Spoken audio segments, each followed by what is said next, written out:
Come on, serious suggestions, please. I'm not trying to write a thriller here. It's supposed to be an essay, you understand? An essay. That means facts and logic.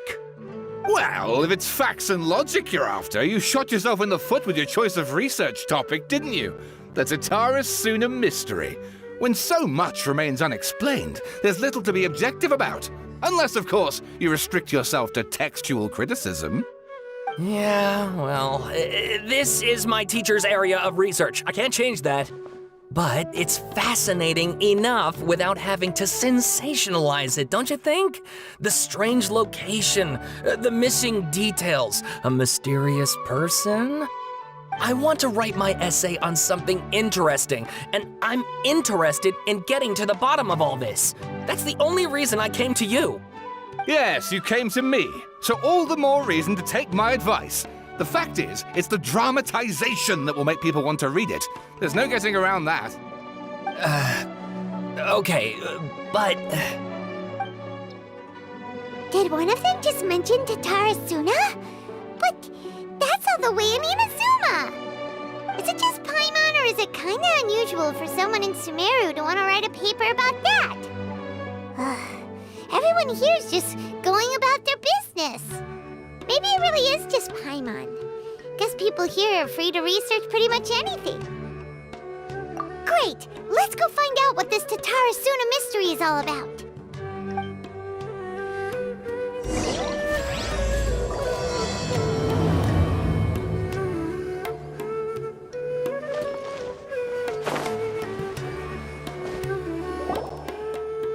All right, I guess I'll go with my textual criticism and your editorial direction for the first draft. I have a feeling that the missing kabuki mono will end up being the main focus of this paper. Ugh, if only we knew where to find that traveler. From what they say about him, this seems like the kind of thing he'd know about. Oh, you're the traveler, you say? Hey, what's with that face? Don't believe us? No, of course I believe you. Actually, I first heard about your great exploits when I was still in Inazuma. This is my first time coming face to face with you and your mysterious silver-haired companion. I couldn't believe my luck, and out of force of habit, I started, examining the evidence. Sorry. Sawada, for the love of... Sorry, we don't get out much, so our social skills are kinda lacking. Traveler, I hear you've helped many people a great deal and been to many places. Would you be able to tell us about Tatara Suna? Actually, we don't know much about that place either. In fact, we only came over here because we heard you talking about it and wanted to learn more. I see. My teacher chose this area of research as a personal challenge. He said it's difficult to get into because even Inazumans don't know much about Tatara Suna's past. But who'd have thought that... If you don't mind, I'd love to show you all my outline for the book I'm writing about Tatara Suna. Hold on, Sawada. Don't you think that's a bit of a deep dive or a first read? Well, fair point. In that case, please ease yourselves in gently by taking a look at Akaba's latest essay draft. Let me give you some background. This all started with the discovery of some records in Tatara Suna. The writings mentioned someone by the name of Mikoshi Nagamasa, who crafted a fine blade. But in the end, he threw it into a fire to destroy it and killed his servant Katsuragi. Why? Well, no one knows. Apart from the swordmaker, his servant, and the one who wrote this all down, the records also mention a kabuki mono.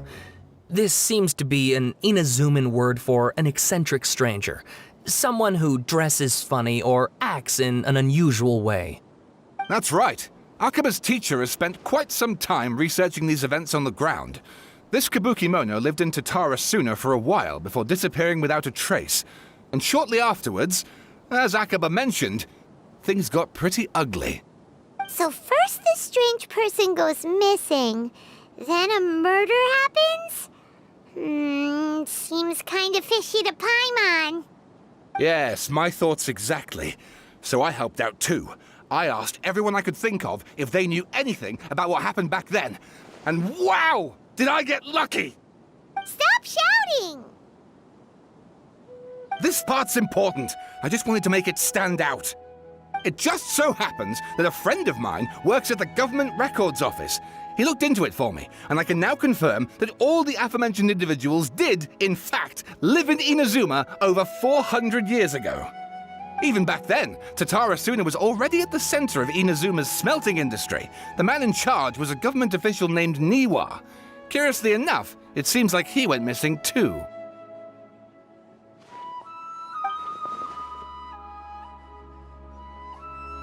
Wait, so there are 2 missing people in this story now? That's right! What's more, Niwa is a name with a lot of history to it. Have you ever heard of the great swordsmith clans of Inazuma? Oh, the swordsmiths? Yeah, like Ishin art and so on? Wow, yes. You really know your stuff. That makes things easier. So basically, this Niwa was a distant relative of the Kaidahara clan, the last practitioners of Ishin art. Something then seems to have happened in the Kaidahara clan, leading to their downfall. I don't know the details, but taken in light of everything else going on around that time, it makes you wonder whether it's all connected somehow. The Kaidahara clan? Sawada, you left out the biggest detail of all. Oh, yes, of course. How could I forget? Brace your minds, ladies and gents, for they are about to be blown. Or maybe you won't believe your ears. I wouldn't blame you, of course, because in all my years as a writer, this is by far the most. Get to the point, for Pete's sake.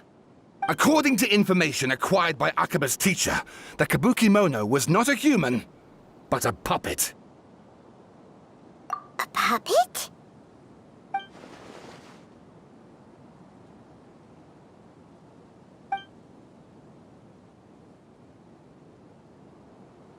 Aha!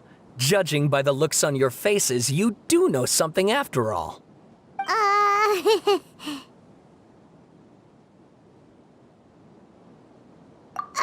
No! Paimon just meant, how creepy. The way you described it makes it sound like a ghost story. I agree, it does. But considering that non-human races in Inazuma are by no means uncommon, spooky events are to be expected. And that's exactly what my book is about. Please, take a look.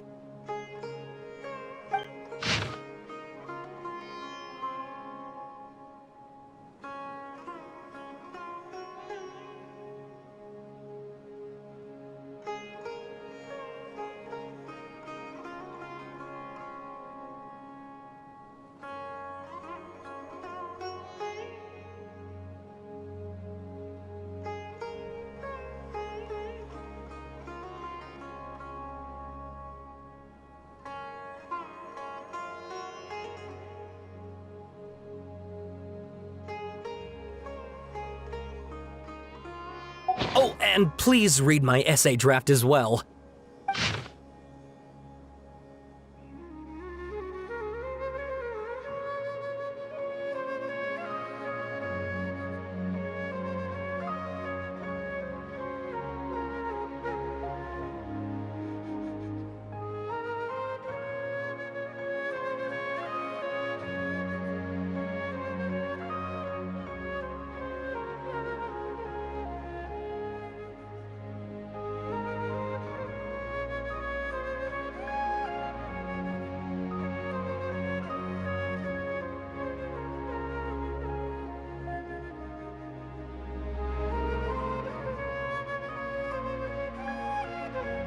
Sawada was encouraging me to follow his more creative approach, but I think essays should be grounded in facts. I don't think explaining everything away with mysterious forces will cut it. Oh, how about if I plug the holes in Sawada's narrative with political intrigue? Like, I could put a turf war between rival factions at the center of the whole series of events. Wait, you're allowed to just make stuff up? Pretty sure you've gone from essay to guessay there. Akaba, look, Your teacher has researched this extensively. I've reached out to everyone I could think of. Whatever information we have now is all that there is to know. This is as much detail as you're ever going to get. Besides, if there really was a political power struggle going on at anything like the level you seem to be suggesting, what hope would we ever have of finding out the truth? Good point. Okay, back to the drawing board, I guess. Give me some time. I need to find a new angle on this. We have some other stuff to do, so we'll have to say goodbye for now. Good luck with your essay! All right, thank you. If you find out any more info about all this, please do let me know. Thanks so much.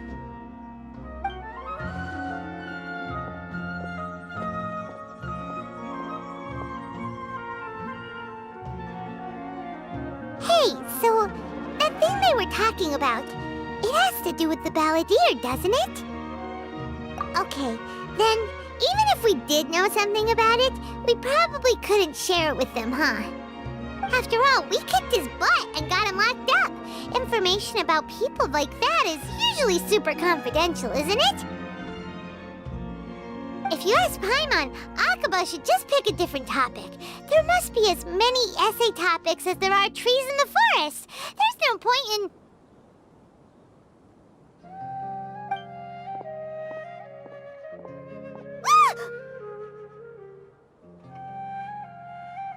Hey, did you see that?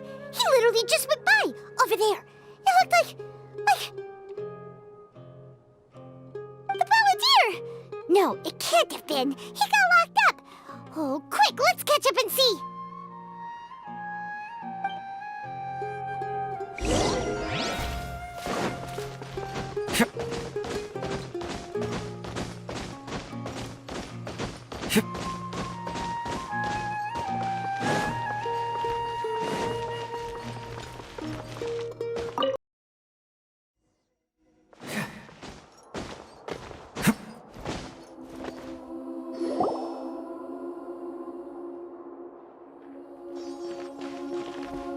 Traveler, Paimon, there you are. Nahida! Bad news. We just saw the balladeer strolling around in public. Did he escape or... Ah! It's him! Sure enough, you're here. Hey! What are you doing in the sanctuary of Surasthana? Aren't you supposed to be locked up? I know you must have a lot of questions. Please, allow me to explain. It was my idea to set the balladeer free. We made a deal, and he's gonna do some investigation in Irminsul for me. A deal? Huh. You sure you trust this guy? What did you expect? Why do you think Sumeru would keep me around otherwise? Or maybe killing me is all you can think about. But if that's the case, why haven't you done it already? Don't flatter yourself. It was... Nahida said there's still some mysteries in you to figure out. Ah, so if it were up to you, you'd finish the job? Guess I had you all wrong. There I was thinking you were just getting cold feet. Well, that escalated quickly. Not a good start. Could I ask you all to please calm down? But Paimon's worried about you, Nahida. Don't let him trick you. It's not every day you see people questioning the God of Wisdom's judgment. Just when you think you've seen it all. Don't you dare try to drive a wedge between us! As long as the terms are reasonable, I don't think there's a problem in making a deal. Even with the balladeer. Well, I for one have no reason to doubt you. Considering you even struck a deal with the doctor. Yes, one in which I gained valuable information. You'll come to understand more about that in the fullness of time. The balladeer's power was all but completely spent after your battle. He's no longer strong enough to be a strategic threat to us. That puts him in quite a precarious position. Plus, he's a former harbinger with knowledge of many of the Fatui's sensitive secrets. Being stuck here in Sumeru could make him a sitting duck, depending on how the Fatui plan to respond. Wait a second. Farmer? You mean, he's not a harbinger anymore? I take no pleasure in saying this, but it seems as if the doctor had no intention of welcoming back a loser, so... Sometimes it's you using them, other times it's them using you. Most human relationships are this way. Certainly all the stable ones are. That's how it was between me and the Fatui, and also between each of the Harbingers. So as long as you have some value to offer, nobody will ever abandon you. But after recent events, even I have to admit that I'm not worth quite what I used to be. Well, if the Fatui are gonna reevaluate my utility, I need to have a backup plan for myself. As we discussed, I don't like causing harm to living beings, and you said you need protection. So, why not join forces with us? I think these two have made their objection to that idea fairly clear, don't you? And they're your friends, so I guess you'll be siding with them. Yeah, obviously! Nihira, don't listen to him! Then let's put that discussion to the side for now. We still have time. Today can be a trial run. Where we go from here will depend on how well we manage to cooperate today. All right, then I'll do what we agreed. Good. Go now, and keep in touch. Nihira, are you serious about this? Yes. I have my reasons for this decision. In fact, I'm largely doing it for your benefit. Yes. As I told you once before, there's information about your twin in Irminsul. Oh, yeah. Actually, that's the whole reason we came to see you today. So, you have an update on that? Mm-hmm. You may remember me mentioning that the Fatui had not included your twin's details in the Descender category. This is an extremely important point. It's possible that the Fatui have other information that even I don't know about. And since the Balladeer used to be one of them, he'll be better acquainted with this information than I am. He was granted the power to connect with Irminsul when he almost became the god of a new era. Even though he no longer has the Gnosis, some traces of his power remain in him. He can still connect. The amount of information in Irminsul is vast beyond description. Sifting through all of it without knowing what to look for would take too long, even for me. So I asked the Balladeer to search in Irminsul for any information about the Descenders. He's more familiar with this kind of information, and should be able to find it more quickly. Exactly! Or what if... What if I just doesn't trust him? He's treated us as enemies every time we've run into him! I understand. But sometimes, everything is dictated by which side you're on. How things will go in the future depends on what information he brings back. And Traveler, I know what your heart desires most of all. Our minds have connected several times before. There is a corner of your heart reserved for an intense longing, a feeling of being all alone in the dark, searching for the one candle whose light still burns. As Sumeria's deity, it is my responsibility to be on guard against the Balladeer. But as someone who counts you as a friend, I want to do something for you. If this deal with the Balladeer can give you the answers you've been longing to find, then it's worth it. It's my pleasure, really. You're Sumeria's hero. You've more than earned it. I'm still worried about this idea. Is there anything we can do to help? I was gonna contact you about that, but then you suddenly showed up on your own accord. It seems like we have a telepathic connection. In fact, I was going to ask you to supervise the Balladeer on my behalf while he carries out the task I assigned. Even though he only has a fraction of his full power left, that's still a fraction of the former Harbinger. If you could accompany him, it would put my mind at ease. Of course, I'll be there to help my guide through Irminsul from the outside. Great. Thank you. Prepare yourselves. I'm going to transport you into Irminsul.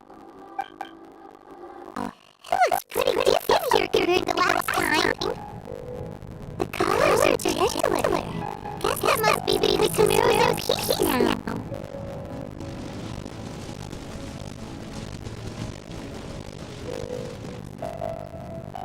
Look at that. Hot on my heels. You know, you didn't have to cut your ketchup short just to keep company. Oh, but I guess you panicked when you realized that I might enter Urban Soul ahead of you.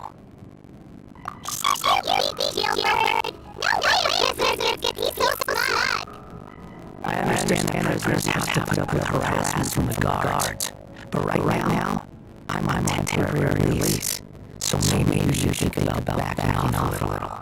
Sounds like a successful rendezvous. I need to be quite clear about something. In a few moments, you'll be entering into the innermost region of Urban Soul. It is an environment like no other, and then the most important place in all of Sumeru. Unlike anywhere else, Urban Soul's inner region consists exclusively of torrents of information. You must put aside your differences and be extremely careful to navigate your way through.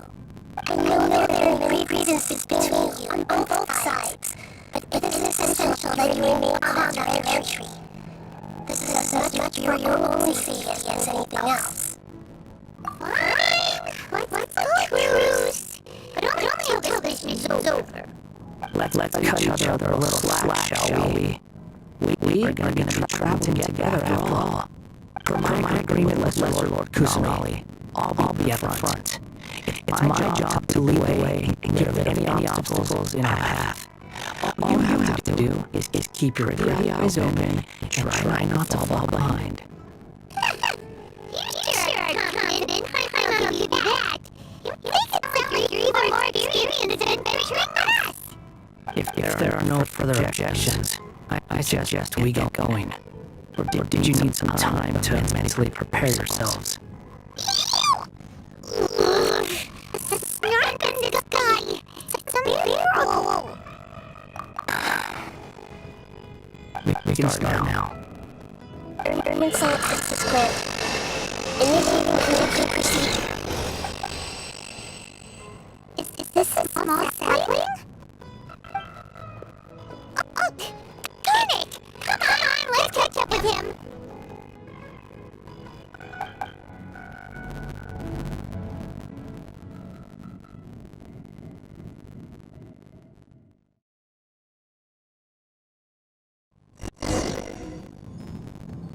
Wow! So this is the inside of Urban Soul. Ooh! I've never seen anything like this. And it feels like a secret place. Urban Soul is closely intertwined with the entirety of the vat. Every bit of information flowing here means something. Pick your jaws up off the floor. Time to go. Why is it that Paimon just wants to do the opposite of everything he says? Lesser Lord Kusanali, we will now proceed to the heart of Urban Soul. Can you still sense where the heart of Urban Soul is? Yes. Permission to begin searching for information there? Permission granted. Go ahead. Let's go. Stay close. Don't go running off. Hey, so say we did go running off in here. What would happen? What are you smirking at? I was just imagining the look on your travel companion's face if you went and got lost. Anything's possible in here. You can't rule anything out. So if you want to stay safe, your best option is to stick close to me.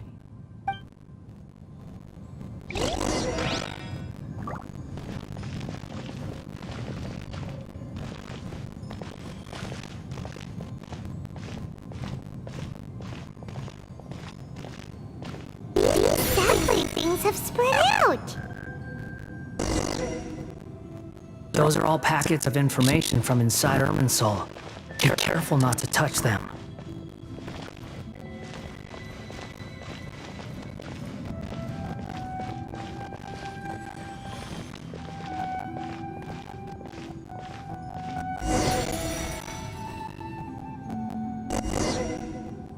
It looks the same in every direction.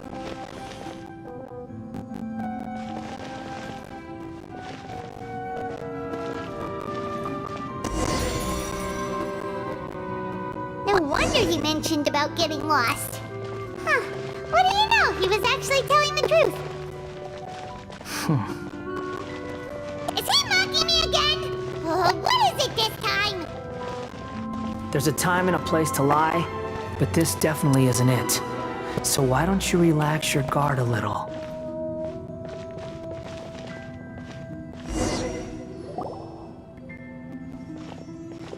We're here. What a huge tree!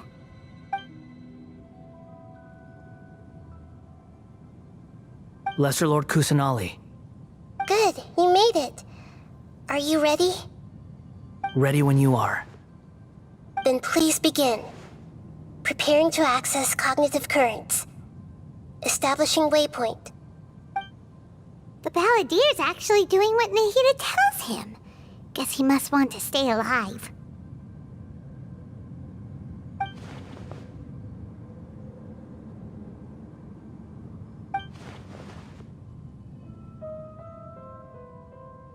The rest is up to you.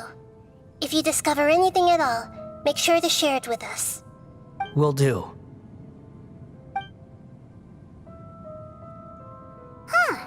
For once, we're the ones with nothing to do. Traveler, Paimon, would you like to talk? Yes, I've also invited Paimon to join. Huh? What the? We can talk to each other inside our heads?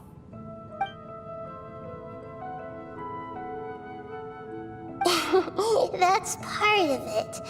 Plus, we're all friends. There's nothing wrong with us talking like this once in a while. Paimon's never tried this before. This is great! So, Paimon's been wanting to ask you something. Don't you think the Balladeer's a bit of a walking contradiction? He's always talking back, but he seems to listen to what you say.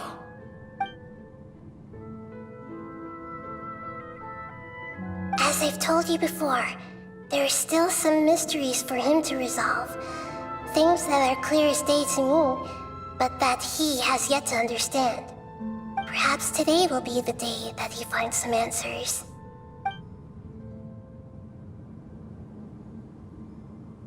Well done.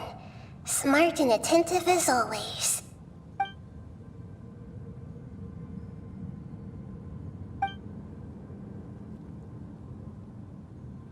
So, you made contact with that part of his mind. Well, it's true. Betrayal turned the Balladeer into the person he is today. Huh. Paimon thought nothing could get under that guy's skin. Turns out, he can get hurt and angry just like anyone else. Everyone has a history, Paimon. Even if you're a puppet created by the Electro Archon. Speaking of puppets, we ran into two people at the Academia today talking about an essay. Turns out their topic was about the Tatarasuna incident. Nahida, do you know anything about that? If you mean the mysterious events, the Kabuki Mono and so on, yes. I know about all of that. Really? Because from what they were saying, it sounded like lots of Tatarasuna's history is still unexplained. And most of the information we have now is just from people filling the gaps with their imagination. At least that's what they thought. Oh? How interesting. Those two managed to deduce quite a lot through guesswork alone.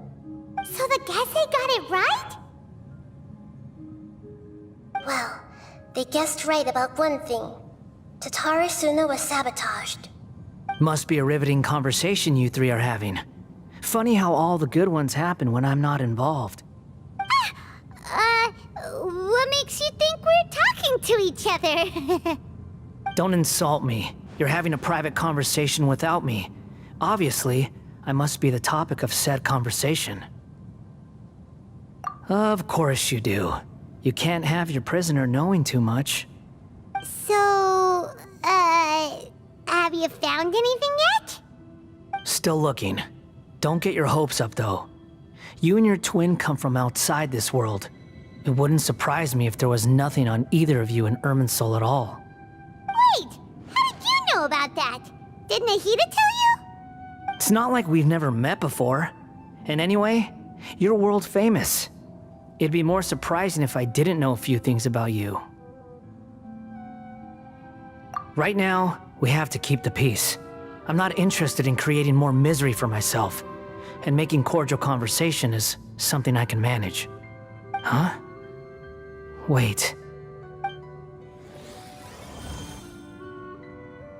This light.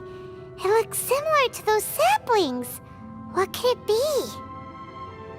Anonymous data. Hey, don't you forget the agreement! You have to share it with us! Shh. Just wait. Mr. Niwa, are you certain this is worth the risk? We are talking about Tatara Suna's furnace, after all. It may not pay to act rashly. There's no one else who can enter the furnace. It has to be me. Is that so? Well, since you insist. It's...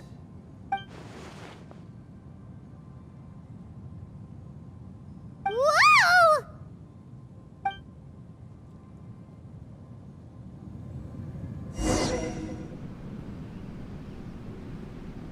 I have been in Tatara Suna for some time now. You have shown me great hospitality, as has Mikoshi Nagamasa, and indeed, everyone else. Under your leadership, Tatara Suna is a warm, welcoming place, like a giant village. People are gainfully employed, their lives have purpose. They are motivated. As I understand, the Raiden Shogun has, in recent years, eliminated much of the evil that plagued Inazuma. As for Tatara Suna, it was originally established as a means of safely disposing crystal marrow. The forging industry with crystal marrow as a raw material has since flourished, giving rise to generations of swordsmiths. Some world-renowned, others unknown, all passing on their legacy. Skills, blood, dreams. Every smith brought into this trade looks to find their purpose between steel and blade. That is why you accepted the proposal brought to you by myself and Akame. Yes, well, were it not for you coming to Inazuma and happening to make Akame's acquaintance, the two of you never would have joined forces. And he would be the first to admit that there's no way he could have revolutionized our forging process like this on his own. At least not on the same timescale. You allowed Akame to take all the credit for a method that you jointly developed. He sold it to me, and now every piece of ore here is smelted using the new technique. Even now, you remain one of Tatara Suna's key consultants, working right here alongside us. I believe it is you, sir, who are truly responsible for the changes in our manufacturing and forging methods. You flatter me. From the outset, I saw much that was commendable in the forging industry of Inazuma, and it has been my great honor to befriend you all. So you say, Escher. But is this really the truth? My good sir, what do you mean? I tried to resist thinking it was all connected, because I didn't want to speculate, and I didn't want to believe that things could turn out this way. What have we gained from adopting your new technology? Ominous black smoke? Mounting production problems? Worker fatigue and casualties are up and continuing to rise at an alarming rate. And recently, as you well know, someone died because of that strange filth inside the furnace. We've kept the truth from spreading outside, but still, I suspect you understand it better than I do. None of the people who went out to get help have come back. Now, our mutual friend, the Kabuki Mono, is taking the Golden Feather to Narukami Island to seek an audience with Shogun. This is our last hope. But that doesn't faze you, does it, Escher? Nothing does. Otherwise, why would you still be standing there with that smile on your face? I'm just surprised that you finally chose to be so sincere. I'm sure you've been harboring these suspicions for quite some time. Mikoshi Nagamasa may have noticed that there was one common denominator among all these events. Namely you, Escher. But Mr. Mikoshi is more cautious than I. He does things by the book. After all, Nagamasa is the adopted son of Mikoshi Torichio, the yokai struck down by the Shogun's own hand. If he truly seeks to redeem his family's honor, an abundance of caution is well advised. You're well informed on the subtleties of his situation for a mechanic all the way from Fontaine. Are you sure you're not a little overqualified? Why, Mr. Niwa, are you suggesting I find a job as a diplomat? Sadly, I am so very attached to my craft. Enough, Escher. I'm here because an evil force is raging inside the furnace. And someone needs to take your new device inside the high-risk zone so we can absorb it and put an end to the problem. I'm in charge here. And I'm about to take some responsibility and head inside. Probably to my death. But what about you? What are you still doing here? Judging from the look in your eyes, you don't seem to trust me. Drop the act! We're past that now. Whoever you are, it looks like your plan to destroy Tatara Suna has worked. I just want to know what you're still doing here. What's left? Don't you have all your answers by now? Honestly, I'm just waiting for the right moment. A moment like this, where you finish talking and I stop you from entering the furnace. You...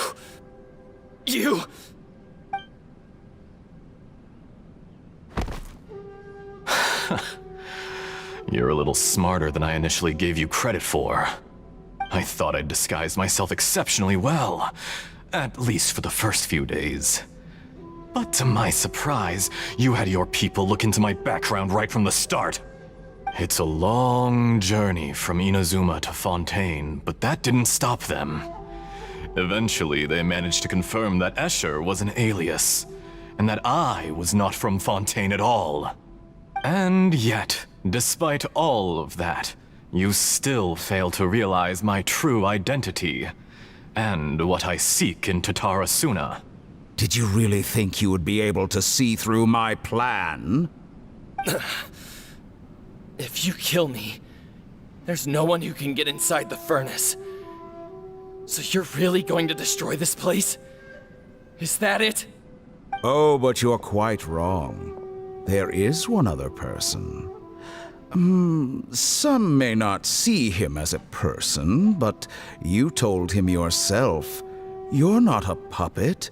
You're a human.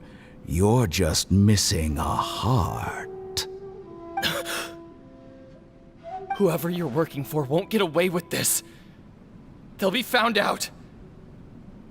But this makes no sense. What are you really trying to accomplish by all this? Why go to all this trouble? It's no trouble at all. Patience is a virtue which I have in abundance. This is all part of a carefully controlled experiment. If you must know, I'm happy to divulge my true identity. I'm a Fatui Harbinger. Call me the Doctor. The Fatui? Who? What do you want? Just to create a minor inconvenience for your nation. That's it? That's why you gave us your cursed technology? Just to let loose the evil energy from the crystal marrow? Look how even the righteous soul is filled with venom when faced with its demise. My device functions precisely as you say. It is the only chance you have of preventing a catastrophe and keeping the truth from the outside world. However, I did not make it with you in mind. It is easier for a person to be possessed by evil spirits when they are filled with hate. So give in to your fury. I want to see what happens when a malevolent heart is placed into an unsuspecting puppet. Make no mistake, even without you, that pure, innocent puppet would only end up being used by someone else instead. What other reason would a human have for befriending one who is not of our kind?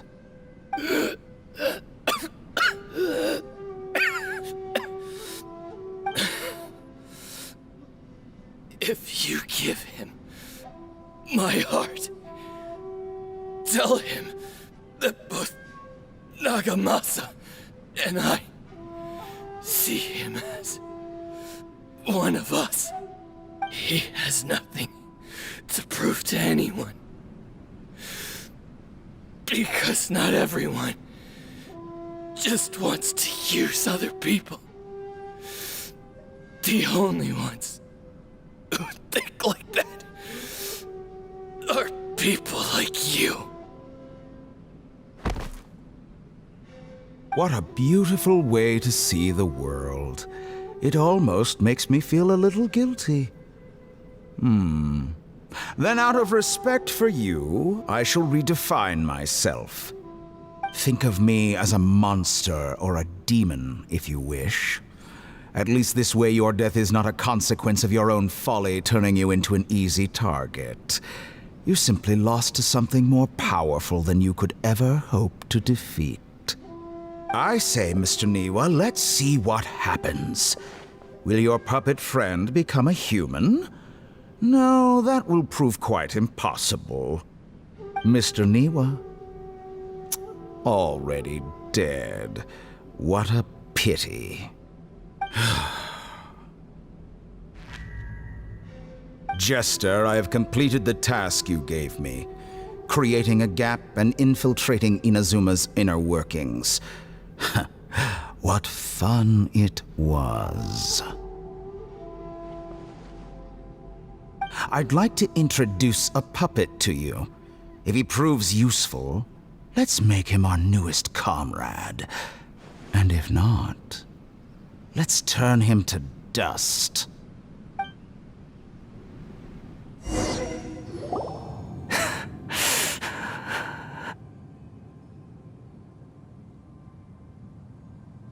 Hey, are you alright? Dottore.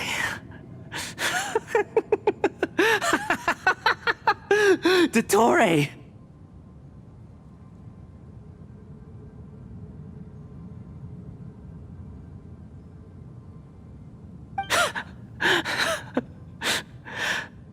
Good. Good. Was that the doctor? Did he turn into a mechanic from Fontaine? But why did we see things from his perspective?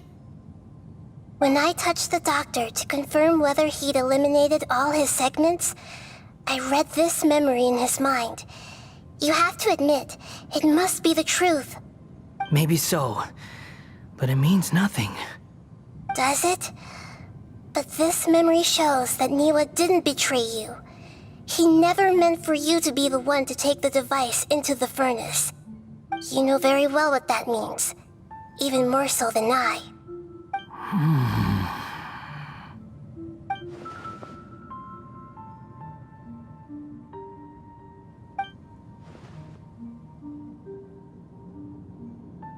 Let's give him some space. He looks really mad. Paimon doesn't want to be anywhere near him right now. We need to give him some time to process his emotions. Paimon's still confused about the Tatarasuna incident. So, the doctor was behind it, but why has that gotten him so worked up? Nobody has ever deceived you like that, Paimon. It's natural that you find it difficult to understand. Perhaps he needed to learn this someday. So now you have the complete picture.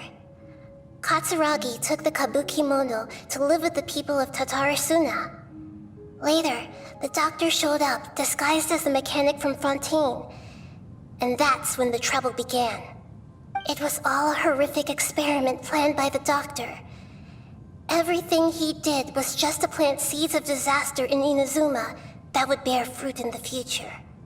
Of all the unwitting participants in the doctor's experiment, the balladeer became the main test subject. After the events you just saw in that memory, the doctor put Niwa's heart into the device and handed it to the balladeer. Then, he instructed him to enter the furnace and absorb all the filth caused by the smelting process. The load was far beyond what he expected, but the balladeer survived. He left the furnace in sheer exhaustion and said to the mechanic, "This device seems to have protected me. What's in it?"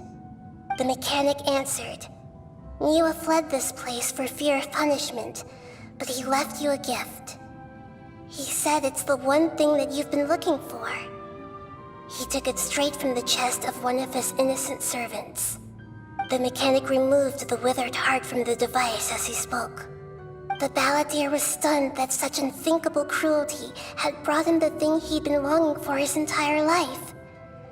A heart acquired through cold-blooded murder is a cursed thing, but it has protected him from the filth. He thought Niwa had completely betrayed him, and yet this very betrayal had ensured his survival. Overwhelmed with anger and sorrow, the balladeer threw the heart to the ground and left Tatarasuna without looking back. Holy moly. So the doctor killed an innocent man and pinned everything on the victim? That's terrible.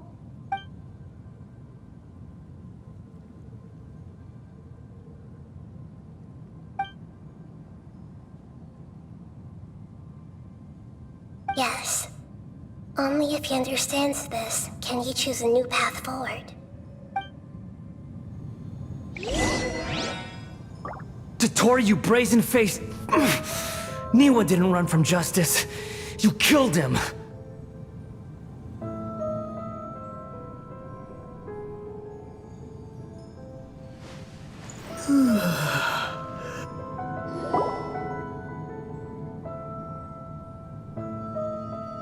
Shall we see how he's doing?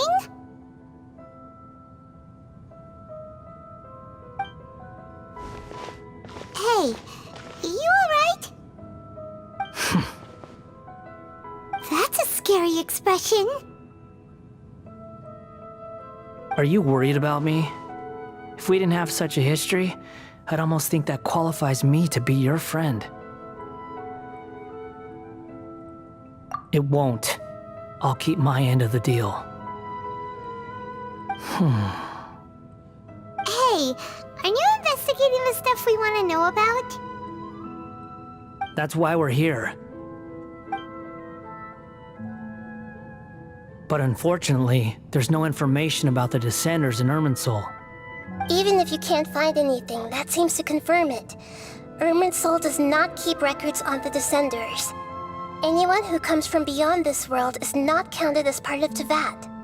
Oh, does that mean we have to leave empty-handed?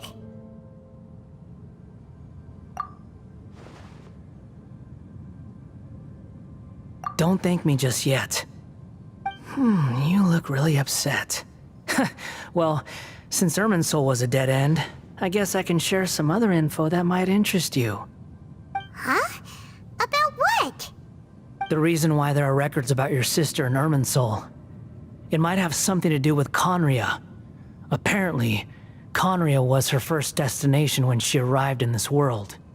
Plus, she only came to this world because the heavens responded to the summoning. The heavens responded? The Jester told me this himself. You can take his word on this. He was a royal mage in Conria, and lived with your sister for a time.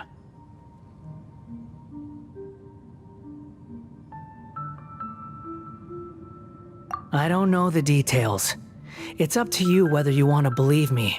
All I can say is, I wouldn't lie to you about this. Did you get all that, Lesser Lord Kusanali? Yes. Astonishing news. Does this info count towards my mission? It wasn't from Irminsul, but was it valuable? Very valuable. Good. In that case, I'll take some time for myself now.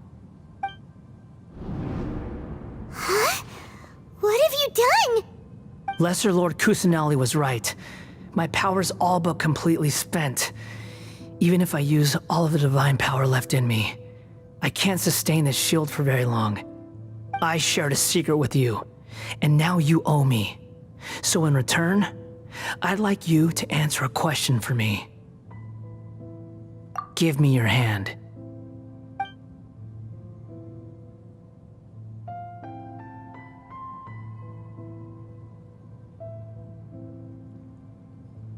Can you hear my voice inside your head?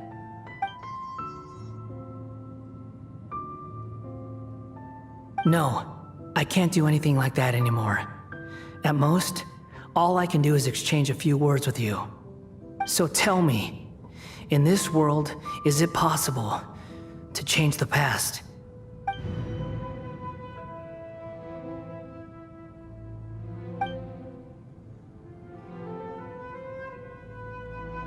Done. Huh? What the? What happened?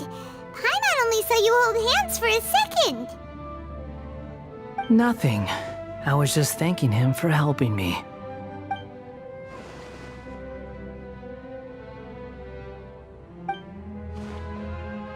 So long. I suggest you get yourselves out of here quickly. Where are you going? Hey, wait up! Didn't you say not to go running off? Fast reaction time.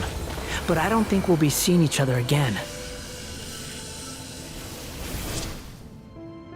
From this day forth, the names Balladeer and Kabukimono will cease to exist. Those who died in Tatarasuna because of me deserve another chance at life. Hey, Balladeer! Don't do anything stupid! You know, I never did like insects. Hordes of the puny things swarming together can be a real nuisance. And I enjoy nothing more than to stamp them out like the pests they are. But if a colony of harmless ants isn't threatening anyone, I guess they deserve to be left alone. Luckily, everything can be set right. It's time to solve this once and for all. Balladeer! Balladeer! Uh-oh, he disappeared. Come on, we gotta find him somehow.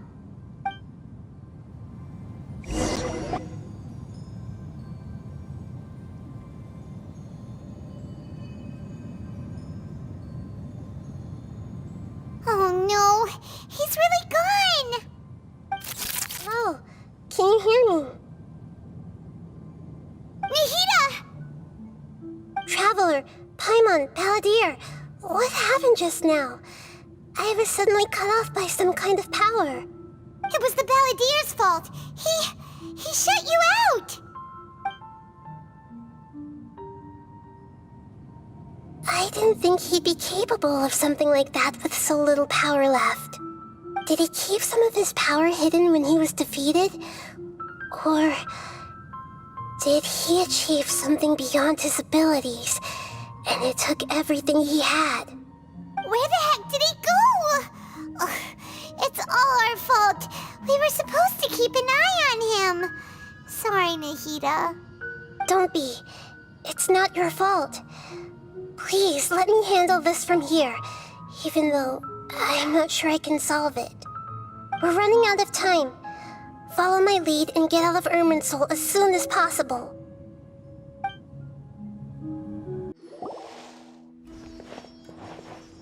We're out! And we're at, an inn or something? This is an emergency. I'll have to ask you to stay here for now. Everything's arranged, and nobody will disturb you. I'm sorry, but this isn't something I need your help with. Leave this one to me. An emergency? How bad is it? Nahida, will you be okay? Don't worry. If my assessment is correct, though there may be some minor disturbances, it won't lead to a disaster. Please rest and recover your strength here until I say it's safe. Her voice has gone. Paimon can't shake the feeling that something really big has happened. What do you think the Balladeer meant? And why did he suddenly grab onto you before?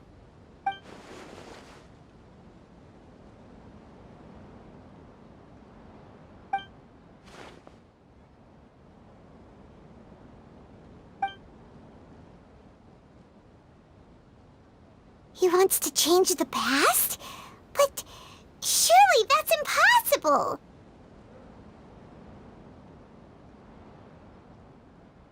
Right! You can't just rewrite history! All that stuff happened already in real life! It's like, imagine Paimon drank all the water in this inn. Even if no one was there to see it, Paimon would sure as heck remember drinking it! So, why does Paimon still have a bad feeling about this? Paimon can't help but feel scared about what he might do. Oh, Paimon's so confused.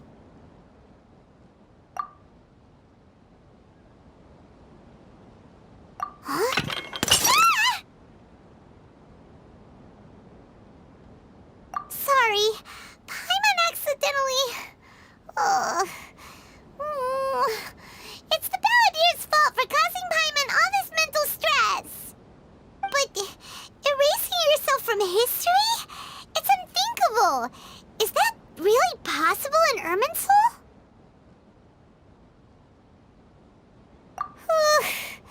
Uh-oh. Paimon's head is overheating from trying to understand what he's up to. And it's still not working. Ugh. Paimon's had it with that little brat. He's been nothing but trouble ever since we met him. There's no way he'll actually succeed, right? Otherwise, won't everyone who's connected to him be affected too?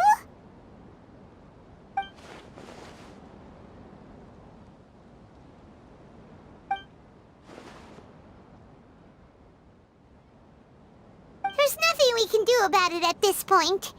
Hey, have you got any ideas on what we should do next?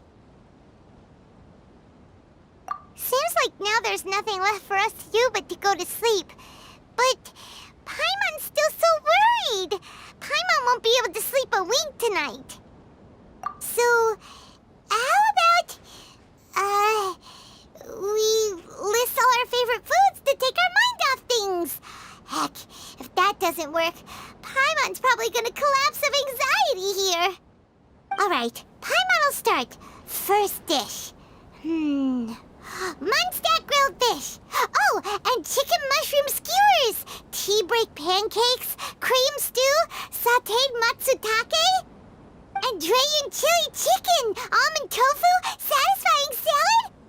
Oh, also Adeptus Temptation, golden shrimp balls, triple layered consomme, lotus seed and bird egg soup, and...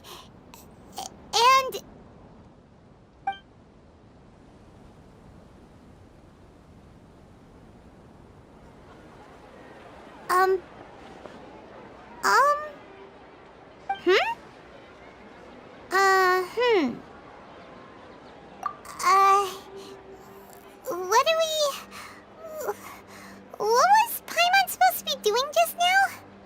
Paimon was, talking? Huh. Paimon suddenly can't remember what she was talking about. What was it again? The Balladeer? Is that a food too? Huh. Weird name, though.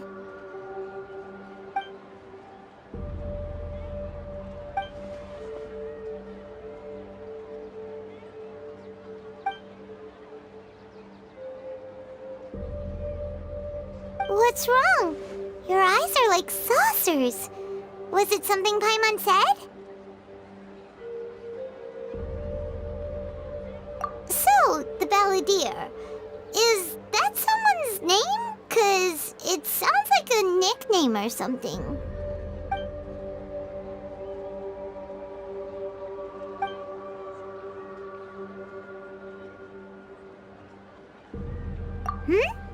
Okay, sure. Where are we going? Huh? Fine by Paimon, but is everything okay? You're acting like this is an emergency.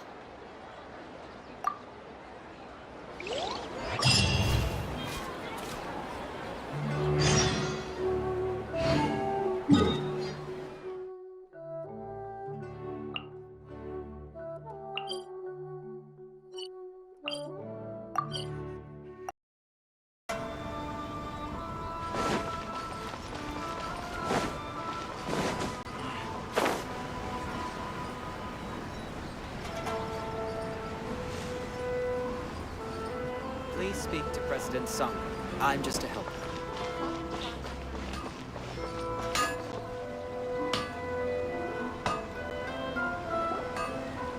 We've made it to Amanoma Smithy. Ah, it's been a while. Of course. Go ahead. Oh. Now there's a question I wasn't expecting. Very well. I'll tell you what I know once more. The once renowned Raiden Gokuden, comprised of 5 branches. Amenoma, Futsu, Ishin, Hyakume, and Senju. The art of forging practiced by these 5 clans was first taught to them personally by the almighty Shogun. Over time, the 5 branches diverged from one another as generations of bladesmiths honed and perfected their craft until they became 5 distinct traditions. Most of the great swordsmith clans of old have since fallen into decline, and for a long time, only the Amenoma branch kept its art alive. But fortunately, Kaedehara Kazuha recently returned to Inazuma and took up the mantle of the Ishin art. Now, 2 clans remain of the original Gokuden 5. If my memory serves me right, you yourself were present when he forged the Ishin blade. Oh yeah, we were! Paimon remembers that now. We learned a bit about the decline of the Raiden Gokuden then too. It seems like such a shame.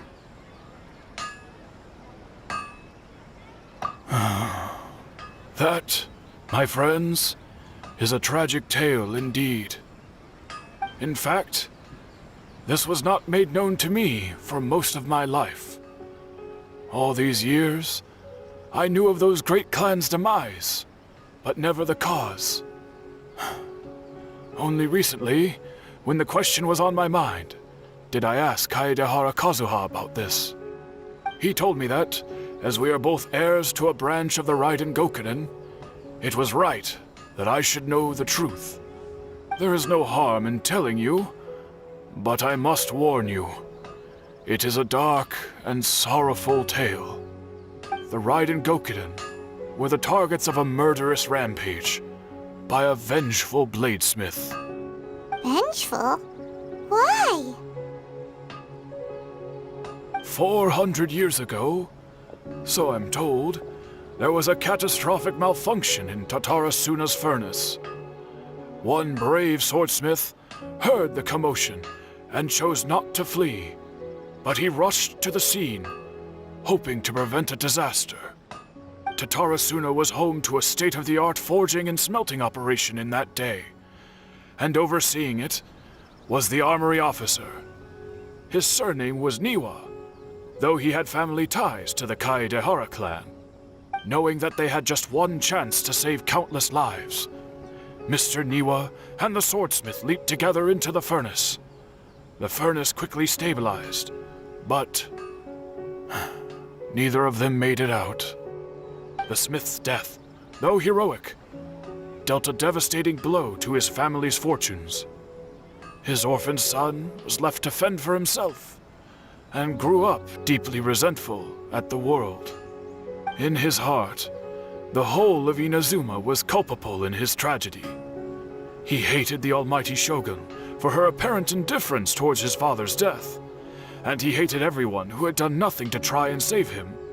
Powerless and destitute, the only legacy he had to pass on to his children was his hatred. Generation after generation bore this grudge, living in utter misery. Alas, if only the story could have ended there. But 100 years ago, the then head of this family reached the end of his wits. He could bear their fate no longer, and yet he could do nothing to change it. Finally, he made a drastic decision to take revenge on the Raiden Gokuden. In doing so, he sought to vent his pent-up anger and shake the very foundations of Inazuma's forging industry. In his fury, he murdered indiscriminately, killing even bladesmiths from the Hyakume clan which he belonged to. His goal was absolute, the devastation of all of the Raiden Gokuden. But when he came to the Kaedehara and Kamisato clans, his killing spree came to an abrupt end. He failed to catch them unawares. They fought back fiercely, and they did not spare his life. That is why the Kaedehara clan and their Ishin art survived that day. I suppose they were the lucky ones, under the dire circumstances.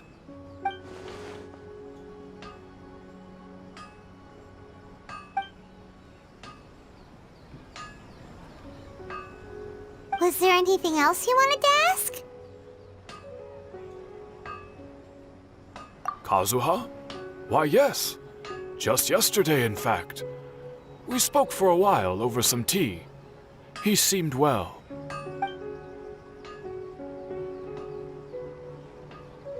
My pleasure. Don't tell Paimon. There are other places you want to visit too, right?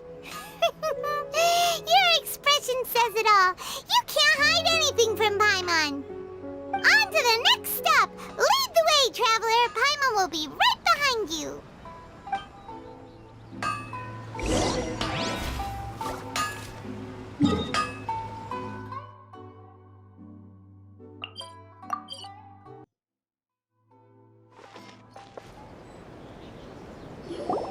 We're here! This is the Yashiro Commission's headquarters, so... Traveler! It's been a while. If you're looking for the Commissioner and Miss Kamisato, I'm afraid your timing is unfortunate. They're not here right now. Are they out on business? The Commissioner is out on business, and Miss Kamisato is standing in for some meetings in the Commissioner's place. If it's urgent, you're welcome to wait inside until they get back. What do you think? Shall we go in?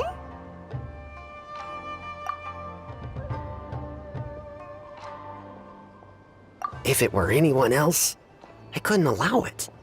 But seeing as you're so close with the Commissioner and Miss Kamisato, I think it should be okay. We'll be heading in then. Thanks!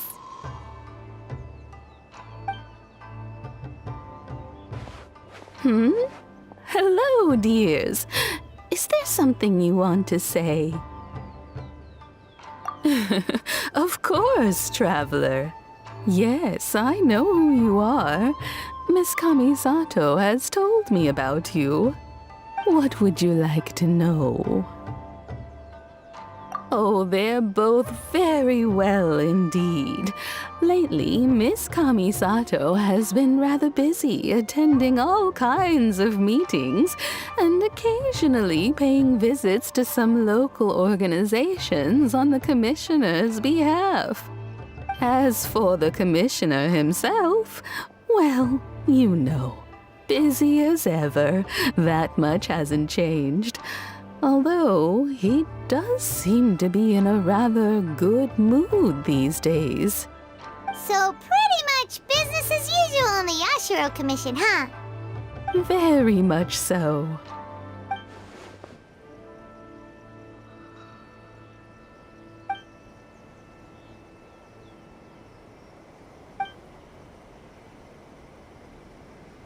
Well, got any more questions?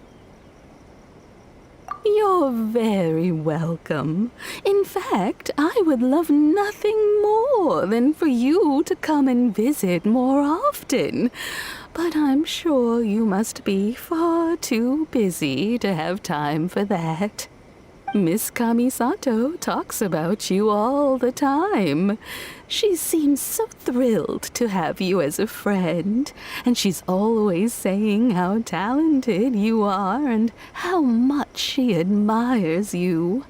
I must say, many things in Inazuma seem to have taken a turn for the better since you arrived here. So you're not just Miss Kamisato's knight in shining armor, you know. You're a hero to us all. I mean it. Whenever the commissioner dines at home, Toma always joins him. I always find myself at my most relaxed when I'm serving the two of them and listening to them chat away. The commissioner has such a busy schedule that he doesn't always have the chance to take his meals at home. But given the opportunity, he always prefers to dine here. They say it's because Toma is a much better chef than most. Oh, the commissioner is so fond of home comforts. They get to talking about you sometimes too, you know. Always with a very fond tone. The way one would talk about dear old friends around whom one can truly be themselves. Miss Kamisato occasionally joins them as well. Whenever the whole family gets together and they start talking about people they've met and experiences they've had, you always get a mention. It's been many years now since the late Mr. and Mrs. Kamisato passed away. Much has happened in the Kamisato clan in that time.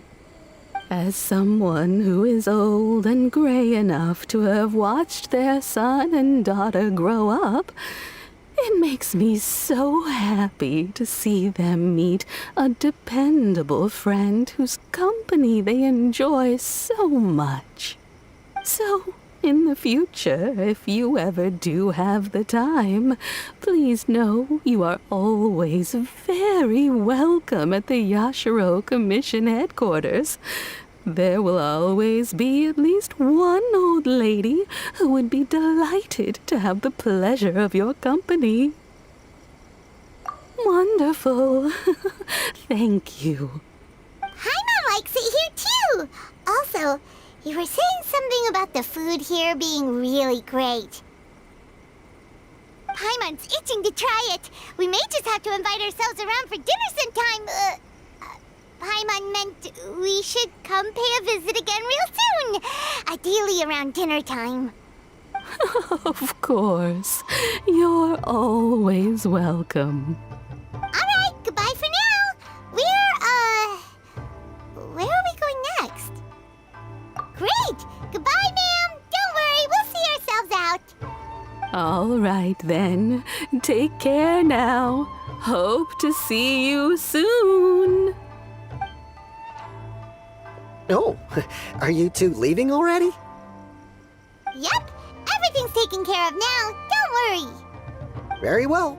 Safe travels. Goodbye.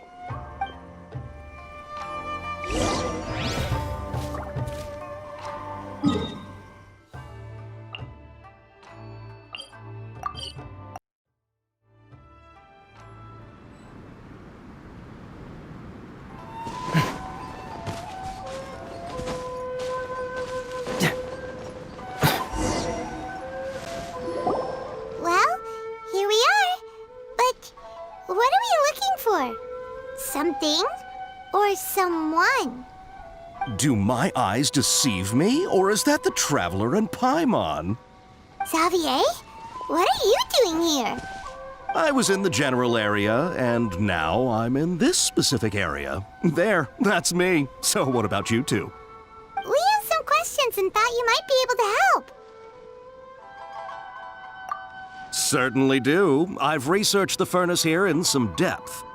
If there's anything you want to know, just ask away. Like the back of my hand? Make no mistake, I have been here a good many times before. Not only that, but I've met people in Inazuma whose families used to live in Tatarasuna years ago. They said it's all true, the history here. Oh, well, it's a long story, don't you know? The tale of Tatarasuna starts a long time ago. I'm told that its history is one of the most foremost forging and smelting operations in the nation, goes back around 1,000 years. Still, the furnace has had a couple of serious maintenance issues along the way. A couple? When exactly? One was just in the last few years, the other was several hundred years ago. A fun fact, I'm not the first Fontaine tech guy to come and work on it either. There was a guy back then too. They say he was a mechanic who consulted on a technology upgrade. It seems like the technological collaboration between our two nations goes back a long way. How about that? Hey, weren't you gonna ask Xavier something about Tatarasuna? Come on, ask already. Oh, I didn't realize you two were here for a history lesson. Me neither. Paimon doesn't know what's gotten into this one today. Feels like we've been preparing for a history exam or something. What brought this on? Did you just wake up today with a sudden burning desire for historical knowledge? Sure, go ahead. A kabuki mono? No, I can't say that I have. I do know the word, Inazuman for those eccentric types who always go around dressed to the nines. Just the sort of person that I'd like to meet, actually.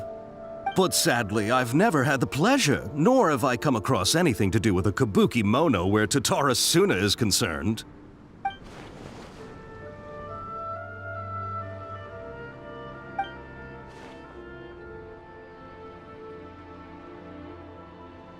Of course! Don't mention it. Oh, we're leaving? Okay, bye, Xavier. Oh, you're most welcome. More than happy to help. Farewell. Looks like you got all the information you're looking for. Sure, but what's up with you today? Whatever it is, it seems like it's really troubling you. Keep your smile, Spinal Crocodile. No matter what happens, Paimon will always be there for you. Hey, don't mention it. Alright, let's head off and go meet Nahida.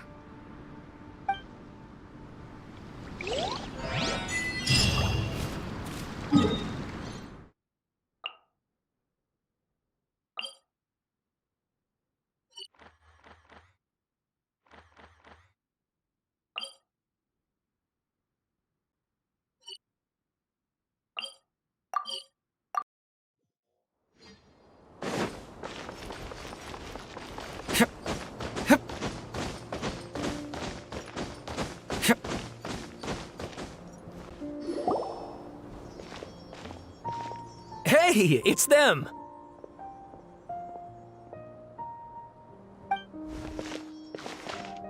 Akaba, Sawada, you're still here?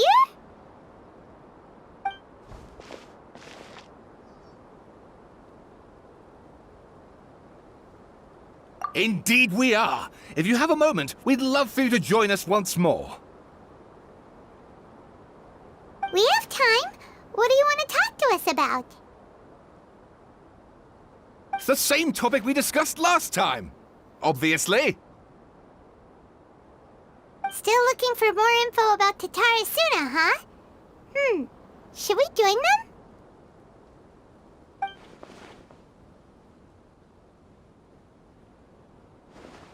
Unfortunately, we haven't made any real progress. Huh? Oh, of course. I presume you'll want to read mine as well. Here.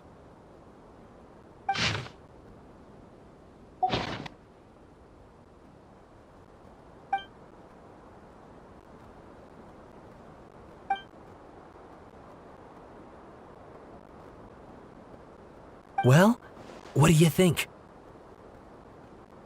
Hey, Traveler. Remember how last time Akaba was saying how he wished he could gather more information about all this? Well, we just got back from Inazuma. So how about we tell them what we learned? What did you find out? Something big? It's a long story. Basically, we have some friends in Inazuma, and...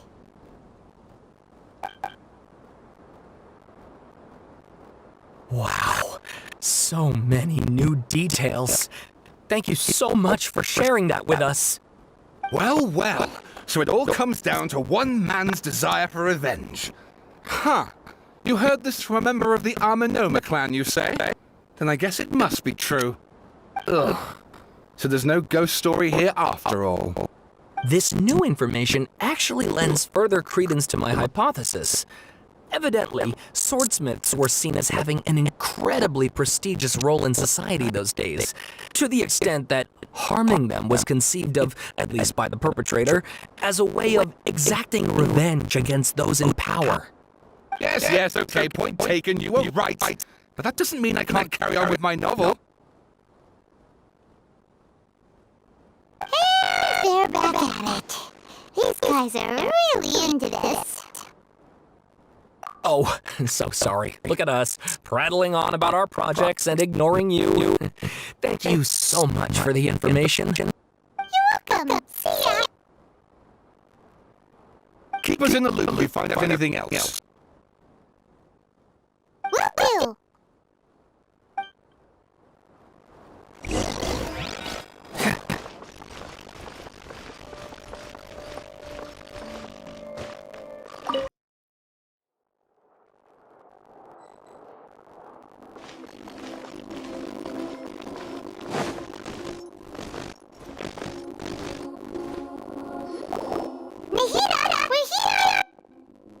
Traveler, Paimon, how have you been? Where to start? Paimon hasn't had a moment's rest this whole time. That night, we ended up chatting until suddenly the sun was up. And then he decided he wanted to go to Inazuma. The Balladeer? This sounds like some kind of code name.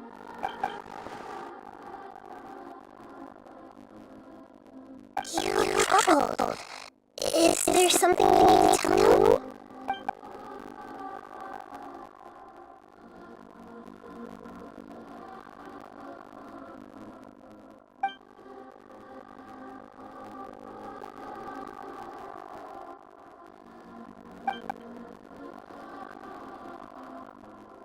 Traveler? Hey, what's wrong?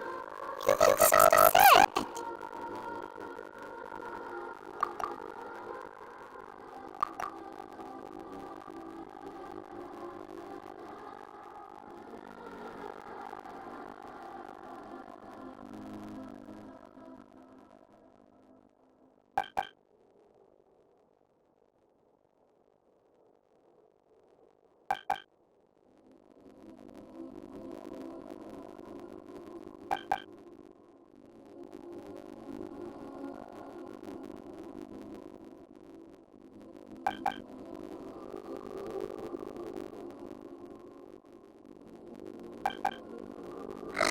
That's quite a story.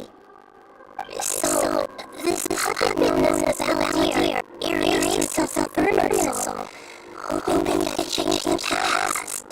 But how was he even able to do that? As the Traveler said, he very nearly became a deity. And admittedly, I remember it a little differently. I recall finding England when I signed the mission after we defeated it. Nevertheless, it does make sense.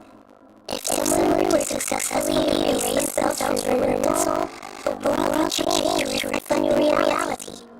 So you really think this person really existed? And we just don't remember him because... Well, because he literally changed the world? Yes. Theoretically speaking, it is possible to do this. But the Traveler comes from a world beyond that. That's why there's no information about him. Irminsul, and it also explains why any change to Irminsul wouldn't affect him. So if there's anyone in the world capable of retaining the memories of that past that has been rewritten, it's you. It's quite incredible when you think about it. I'm having a hard time understanding this Balladeer guy's motivations. Why did he do it? I can only make inferences based on the information we've been given. As for what kind of person he was, only you remember that.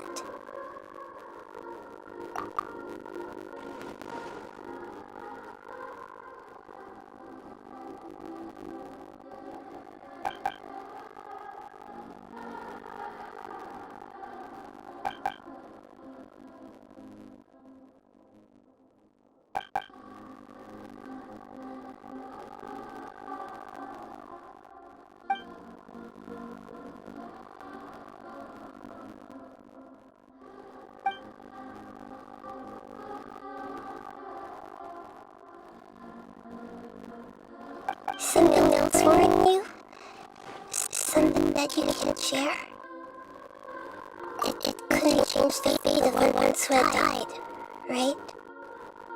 Once that Balladeer realized he hadn't been betrayed after all, it must have completely changed his view of the people of Tatarasuna. Now he saw them as friends again. Couldn't keep hating humans after that. And if he thought there was a chance he could save his old friends, it would be hard not to try. The story makes sense, every part of it. The Balladeer tried to achieve godhood with the Doctor's help. He was unsuccessful, but retained the power to connect with Irminsul. That power then enabled him to change what was recorded in Irminsul and erase himself, even though he didn't have much strength left. Yeah, it does make sense, but it still ended in tragedy for his friends. It just feels so hopeless.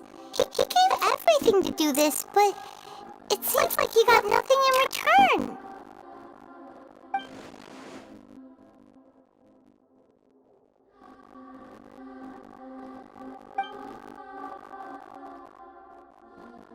Please wait a moment. I want to check something. Found it. This should be the one. It turns out that I have a strange way of confirming everything he has told us. What is it? A record from a personal collection. It was tucked away in a corner. You should take a look.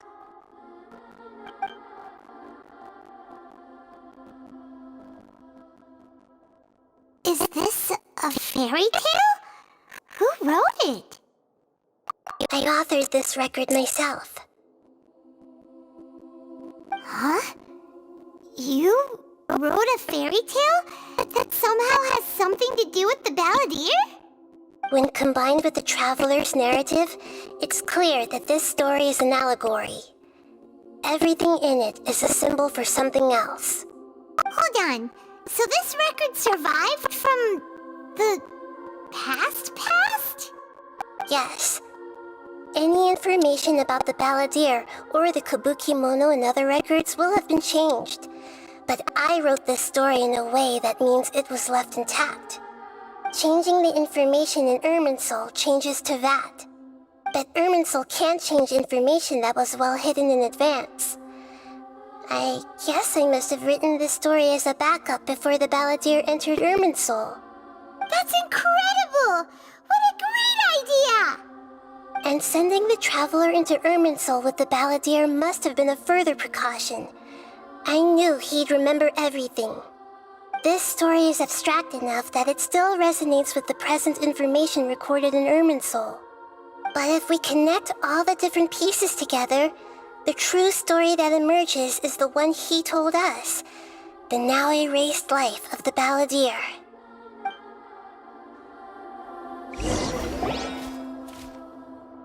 There was once a lone monster draped in fox fur.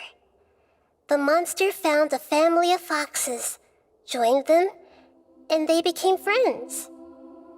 The monster lived with the family day and night, and everyone treated it as one of their own. Once in a while, the monster would take off its fox fur at night and lament to itself as it gazed at its reflection in the water. I am a monstrosity, yet they are too foolish to see it. I pity them. But the monster soon found solace when another came to live among the foxes who was not their kin. A kitten, carved from the wood of a white tree who had been abandoned by the humans. The kitten too wished to become a fox, but its tail was too slender and it could not grow a coat of richly colored fur. Yet when the other foxes saw this, they spoke words of comfort to the kitten. Even without a tail and fur like ours, you are still one of us. Furious at this happy resolution, the monster lit a fire on the mountain. The terrified animals panicked as the fire spread. The only way to extinguish the flames was to make a sacrifice. A gray fox stood up and addressed the monster. It said, "You are the cleverest among us. Surely you can help us find a way to solve this." The monster smiled, led the fox toward the fire, and murdered it. The gray fox's heart was turned into a beautiful drop of water, clear, spotless, and pure. The monster gave the heart of water to the kitten, telling him, "The foxes have decided. You are the one who must be sacrificed. Take this, quench the flames, and die for your fox kin." The fire was extinguished, but the kitten lived. It left that side of the mountain and found a little bird who had a broken wing. The two promised they would spend their whole lives together, but the little bird did not have long left to live. It passed away soon after. After burying the bird, the kitten left the mountain for good. Never again would it cherish a single creature nor a single blade of grass that stood on that mountain. The kitten spent the nights wandering aimlessly, gnashing its teeth at the moon. How it wished to swallow the moon and devour the moonlight. If the world could only return to darkness, then it would finally be peaceful and content. I will become the new moon, the answer to everything. Then, no one will know that there were once birds, foxes, and cats in this world. And no one can know that they were different.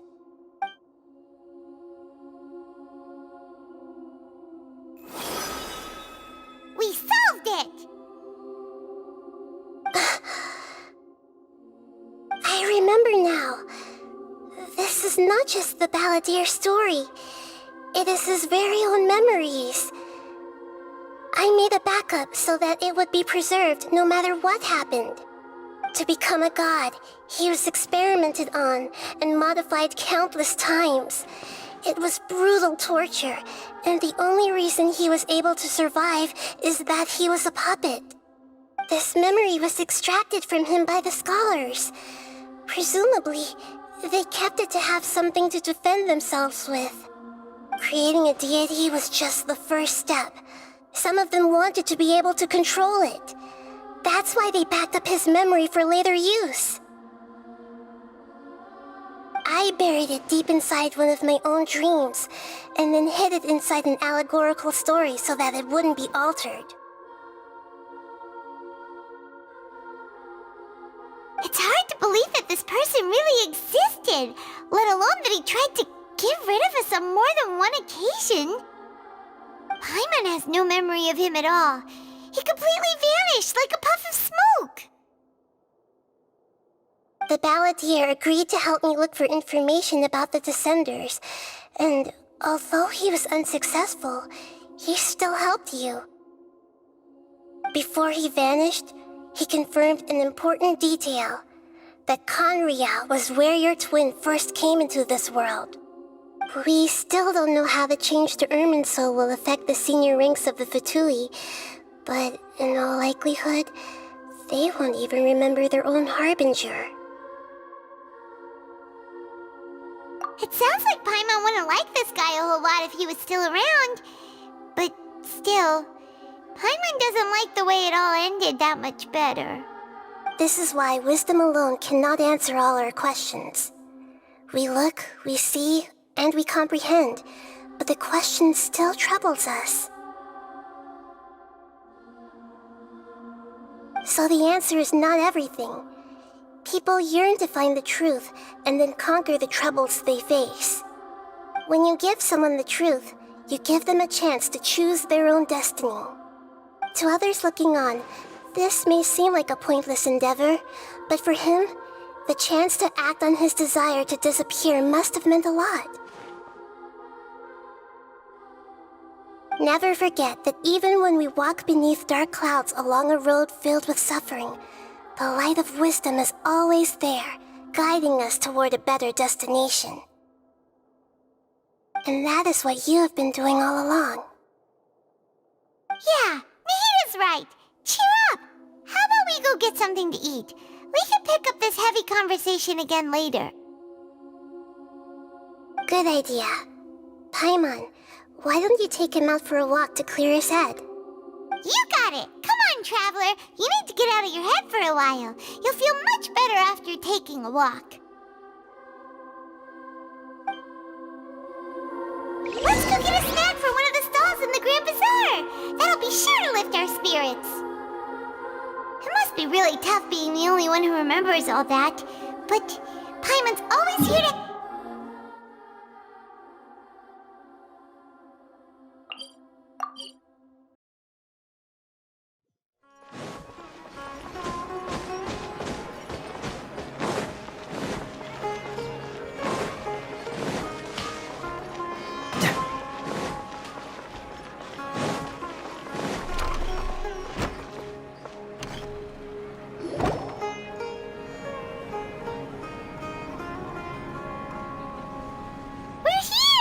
What should we eat first?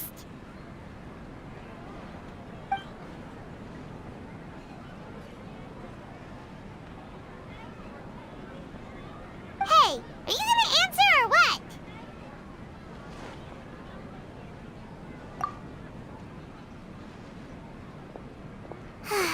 Alright, whatever you want.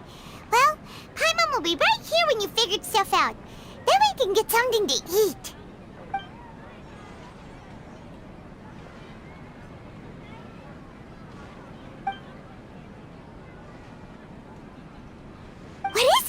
Have you figured it all out?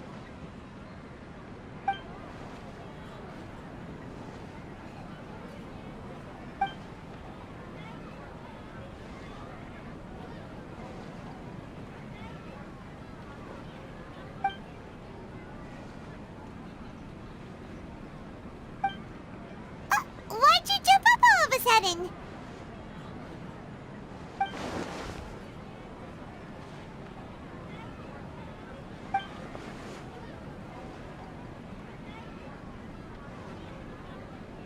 Excuse me, boss. There seems to be a small problem with the last bill. Look, here.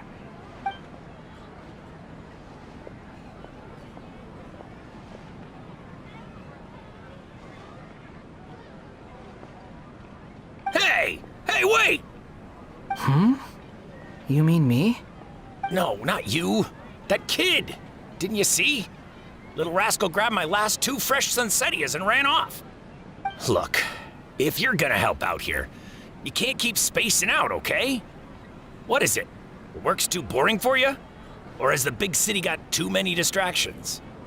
I wasn't paying close enough attention. Sorry, boss. I think you're right. Maybe it's the city. It's so exciting. It can be hard to focus. Who's that guy? You know him or something? He's who? You're a strange one, kiddo. You say you don't want any money for helping out here, and then when I actually give you some work to do, you keep letting yourself get distracted. I don't want to take advantage, so I'm happy to pay you what I'd pay anyone else. But if you keep acting like this, pretty soon I won't be able to afford to. No, please. I mean it. You don't need to pay me anything. I'm just so thankful you agreed to take on an outsider like me. You're welcome, I guess. But I got bigger things to worry about. Look, we're all out of Sunsetias, and I promised the lady down the street I'd deliver a fruit bowl this evening. Leave it to me. I'll find some more. Just a moment. I'll be right back. Stop. I'm gonna level with you, kiddo. I've never met a worker who said they didn't want a wage before. And at first, I got greedy. Couldn't believe my luck. But I figured you'd start asking for something in return eventually. You don't want money. You don't take days off. And in your free time, all I see you do is wander around, taking in the sights. Are you a drifter or something? That's right, I am. We can talk more about that later. First, let me get those fruits you needed. Sunsetias, was it? I'll be right back. Hey, what do we do now? Okay, stay out of sight. Don't let him see you.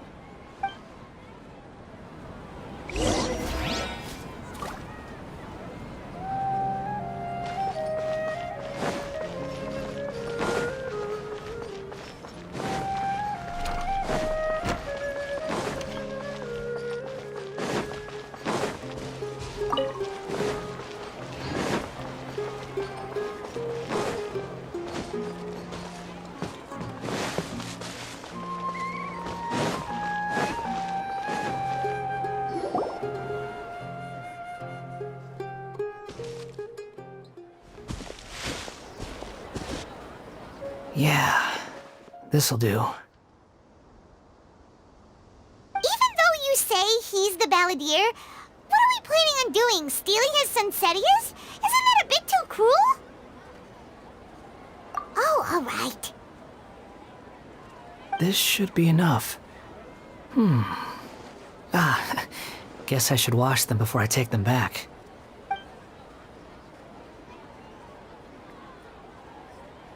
Huh? You two over there. Is there something I can help you with? He spotted us! You've been following me all the way from the city. I'd have to be blind not to notice. Have we met before? No, we haven't met. But you know me? I have no recollection. Are you absolutely sure? Sorry, but I just can't take your word for it.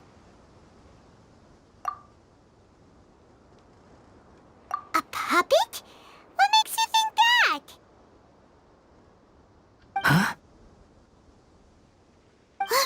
You were right! The look on his face!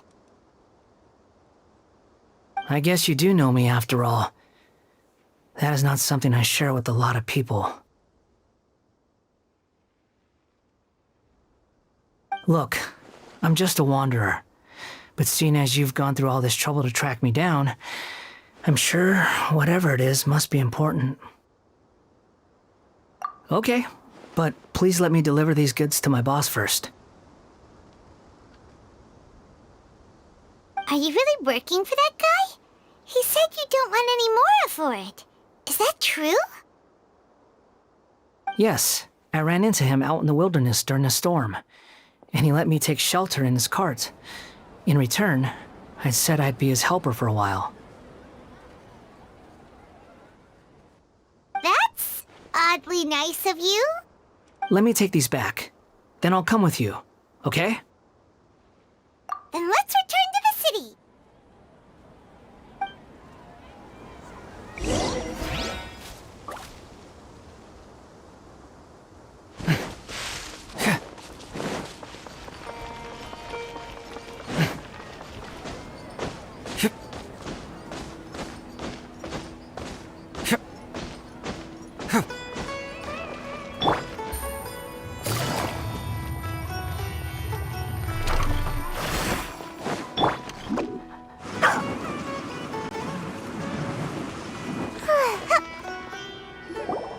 Here you go, boss. I'll leave them right here. Oh, you really went and picked some more. Who are these two? Something's come up, and they need to borrow me. Sorry, boss. I'm afraid I'll be away from the stall for a while. I was just about to pay you anyway. Go wherever you want, kid. Don't waste your time here. What? I get it, okay? You just wanted to help me out, to thank me for giving you shelter from the rain that day. Even then, I don't understand why you're so adamant that you don't want any pay for it. But look, it was pouring down, and there you were, sauntering along without a care in the world, like you had nowhere to be and didn't even care that it was raining. Imagine you were me for a second. It's a little weird, right? Why is this guy traveling during a rainstorm if he's not trying to get somewhere? And why is he taking a shortcut through the open country if he's not even in a hurry? But anyway, taking you in didn't put me out even slightly. You don't owe me a thing for it. Certainly not all this. Your time is valuable. You know, you should go live your life. But I don't...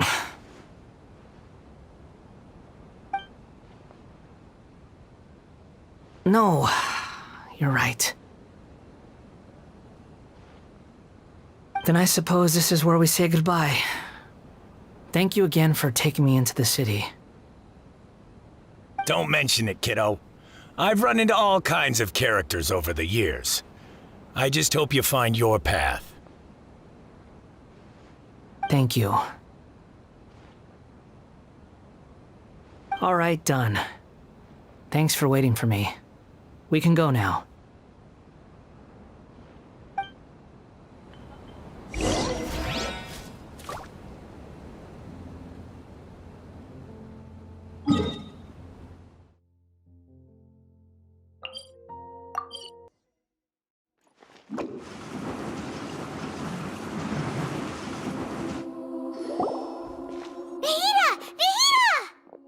What's wrong? Huh? Are you? Hello. I do apologize for the sudden intrusion. We found this guy in the street, but he doesn't seem to remember anything. So, yeah, quite an eventful walk.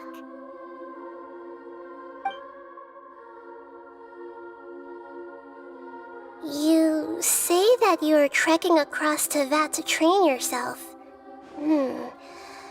Many other Inazumans who describe themselves in this way call themselves Shugenja. Why do you refer to yourself as a wanderer? Well, it seems more relevant in my case. To me, it sounds like a plant with no roots. But these two claim that they know me, and that I have a hidden past unknown even to myself. I wouldn't call it the past, but rather... this is a difficult one to explain. I don't like to rely on using terms like this often, but in your case, it seems that it ought to be called, previous incarnation. Oh, like a past life or something? Yes, something far more distant than the past. So far away that you cannot perceive it. Okay, I have to ask. What was I like in my previous incarnation?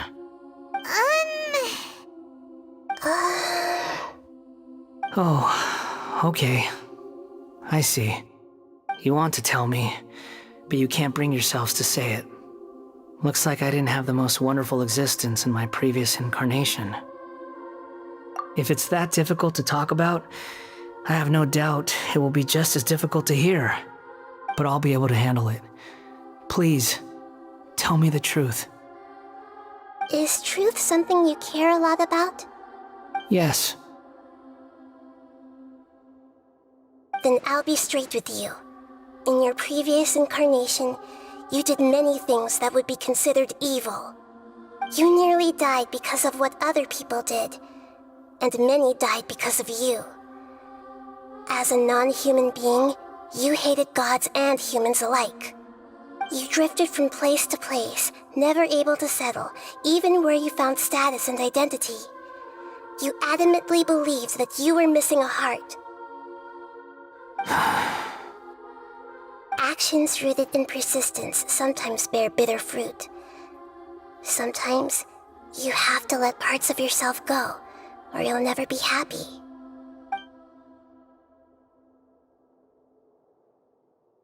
I gave everything I had, but it barely changed history at all.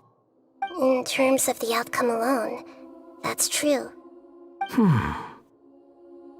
I don't think I can judge everything I've heard purely in terms of right and wrong. Each choice a person makes belongs to a specific place and time, a chain of cause and effect, a cycle of karma and consequence. That is the nature of truth. If one thing is right, its opposite must be wrong. And yet, dichotomies like this are not enough to explain the world in all of its complexity. It seems like my previous incarnation wasn't the most likable individual. We're not trying to hurt your feelings or anything, but yeah, we weren't your biggest fans. If we were enemies, why are you trying to help me find the truth?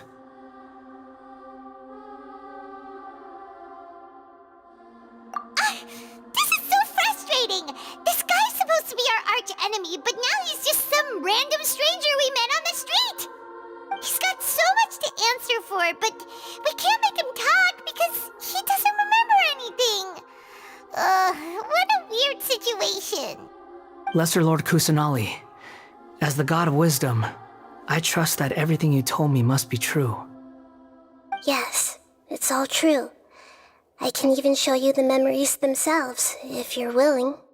Please, I want to see them for myself. I want to experience my own transgressions. Even though it will cause your present self great mental anguish? I'm just a puppet, with no heart and no name. There is nothing in this world for me to cling to fill the void within me. Except maybe these sins that can never be undone. Very well. As you wish. Wait, shouldn't we go with him? This one's kind of on us for bringing him here. Don't worry. Whatever danger I might face, it's my burden to bear. Traveler, could I ask you to supervise him on my behalf? Oh, good point. Given your, unique situation, we'd better keep an eye on you. Understood. Thank you.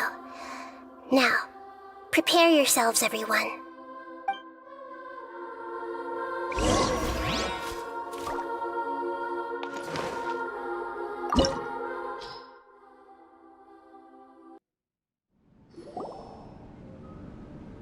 This looks like Inazuma. Right now, you're in a dream I created using information extracted from your memories. These memories will show you the raw truth, but be aware that enemies may react just like in the real world. Please be careful. Sounds like an immersive experience. It's a good thing we came along. You don't need to do this for me. I don't deserve your protection. We never give up halfway. Well, we had to once, but that was your doing. All right. Thanks. Wanderer, this is the Shake Pavilion. In your Balladeer incarnation, this is where the Electro Archon placed you after your creation. You had a great many memories here. Is that because this is kind of like his birthplace? You could say that, in a sense. You'll see why shortly. I hear footsteps. This place is huge. I can't believe the landslide didn't fill it in. I wonder who built it. The Crystal Marrow Miners? No, there's no way. Look at this exquisite construction work, and so well preserved, too. No mining crew would be capable of this. There's someone passed out on the ground. Who are you? You're awake. What happened? How'd you get stuck here? Are you injured? Not a scratch. And these fine clothes. Who are you? This man is Katsuragi, deputy to Torichiyo's adopted son, Mikoshi Nagamasa. He found the balladeer in Shake Pavilion and took him back to Tatarasuna. And the rest is history. Well, it used to be. In the original version of events, Katsuragi was ultimately killed by Nagamasa. Let me get you out of here. Our people are nearby. Hang in there. During the Tatarasuna incident, Niwa was murdered by the doctor disguised as a mechanic. The balladeer, then known as the Kabukimono, disappeared not long after. As the second in command at Tatarasuna, responsibility for what had happened fell to Mikoshi Nagamasa. But Katsuragi had sworn lifelong loyalty to Nagamasa after the latter had once saved his life. At Katsuragi's insistence, Nagamasa killed him to put an end to the Tatarasuna incident.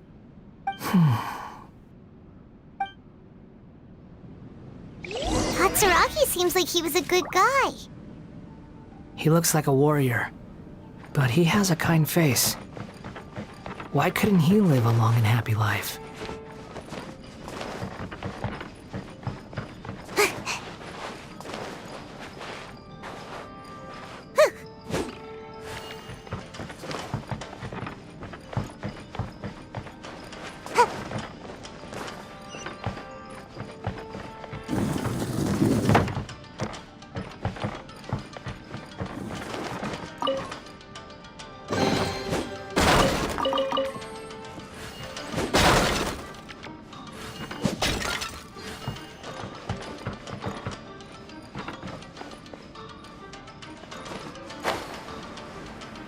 Nagamasa, I found this young guy in a cave sealed off by a landslide. He doesn't remember his name. Well, we need to call you something. I hear the workers are calling you the Kabukimono. That's fine with me. Katsuragi, report to Niwa. Tell him we have someone new joining us.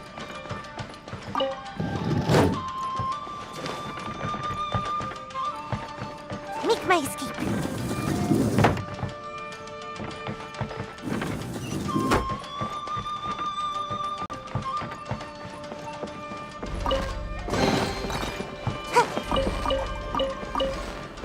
Make my escape.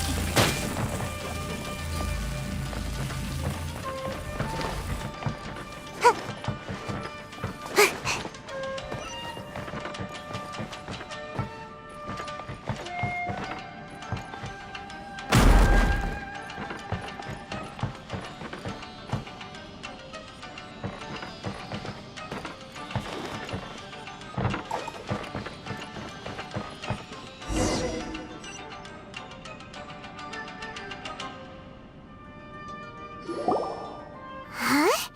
What are we doing back here? Whoa, this is where you were born? It's pretty, but there's nobody here. I was abandoned, like you. I lived here for a while at first, but there's nothing for us here. We can't stay. Okay. I heard my mom and dad used to make swords, but the factory manager died, and then my dad got sick.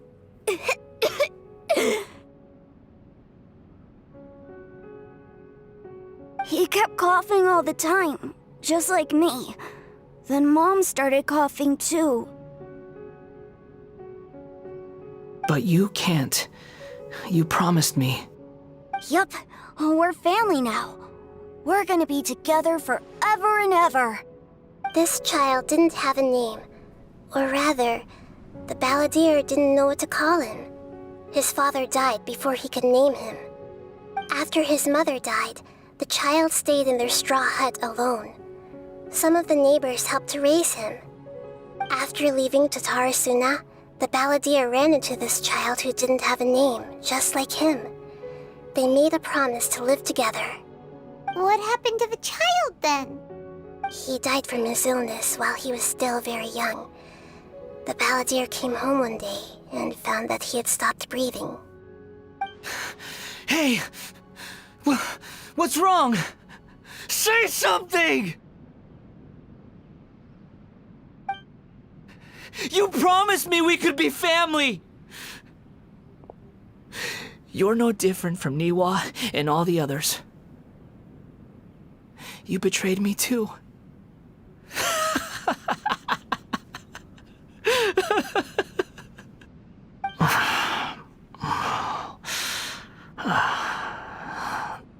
The voices have gone. It looks like the memory ends here. Let's keep going.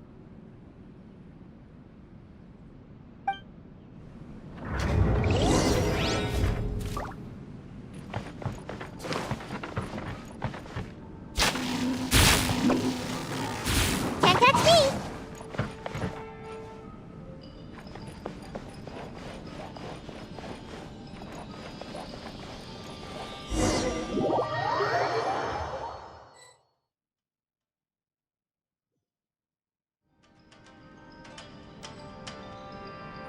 You do realize you're blocking my path.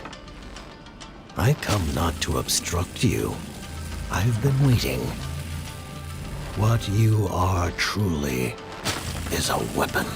One that could be wielded with an iron will. Or you could continue to drift aimlessly. Are you trying to win me over? The long-fated rebellion has begun. Why not take your place at the banquet and join those who shall feast? Let's end this quickly!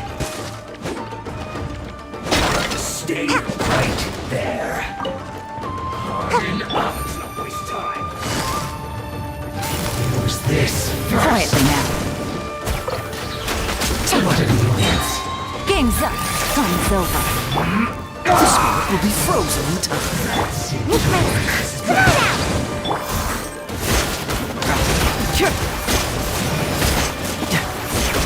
Bring it on! Get moving! Busted. Let's end this quickly! Cool it! I'm out of here! Truth hurts!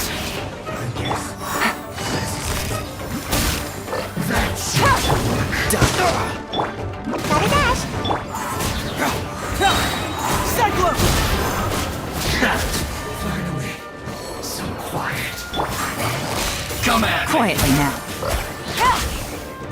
Here comes the catch. Don't be a killjoy! Freeze! Ninjutsu! Has begun.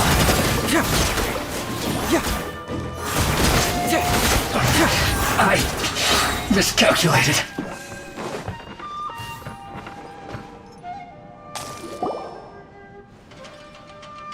This place is dark.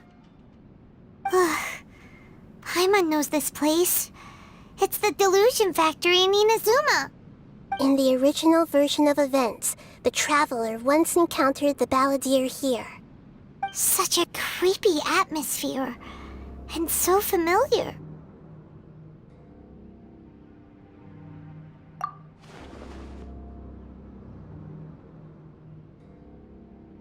Hey!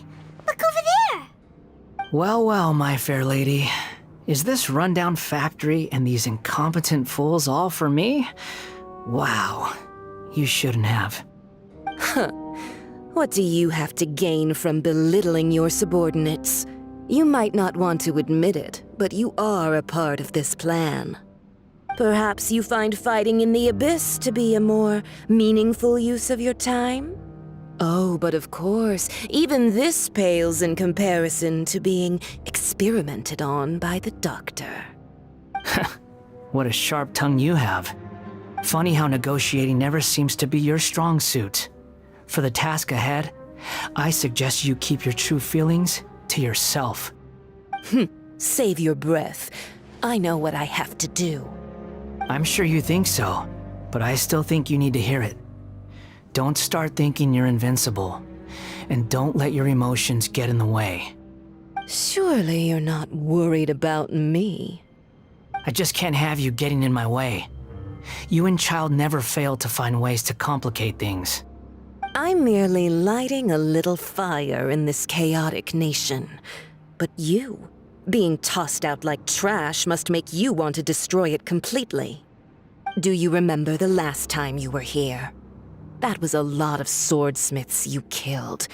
I'm sure the descendants of the Raiden Gokaden are still suffering the consequences now. Look at you. Oh, don't get so sentimental. Now, give that poor little tongue of yours a rest and stop pretending like you're above everyone else. By then, see you at the victory feast. Poor little tongue? She's playing with fire talking to me like that. Who does she think she is? Forget it. Someone might find me here any minute now. I should prepare to give them a warm welcome.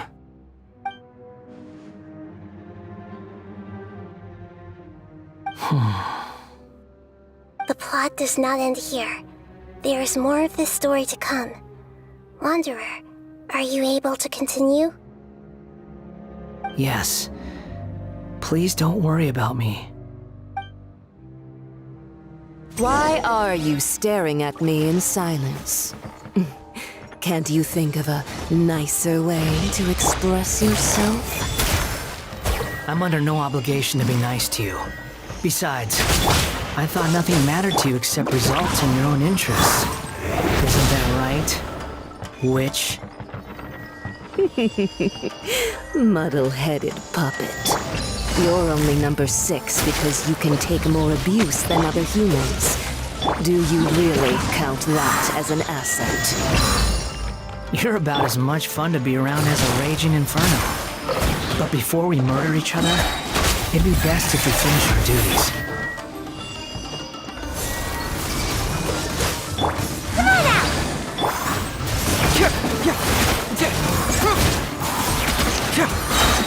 Get moving! Out of my sight! Winter, let me amuse you. Dodge this! Catch me! Quietly now. Game's up. Fun's over. This one will be frozen in time. Pressure! Confess!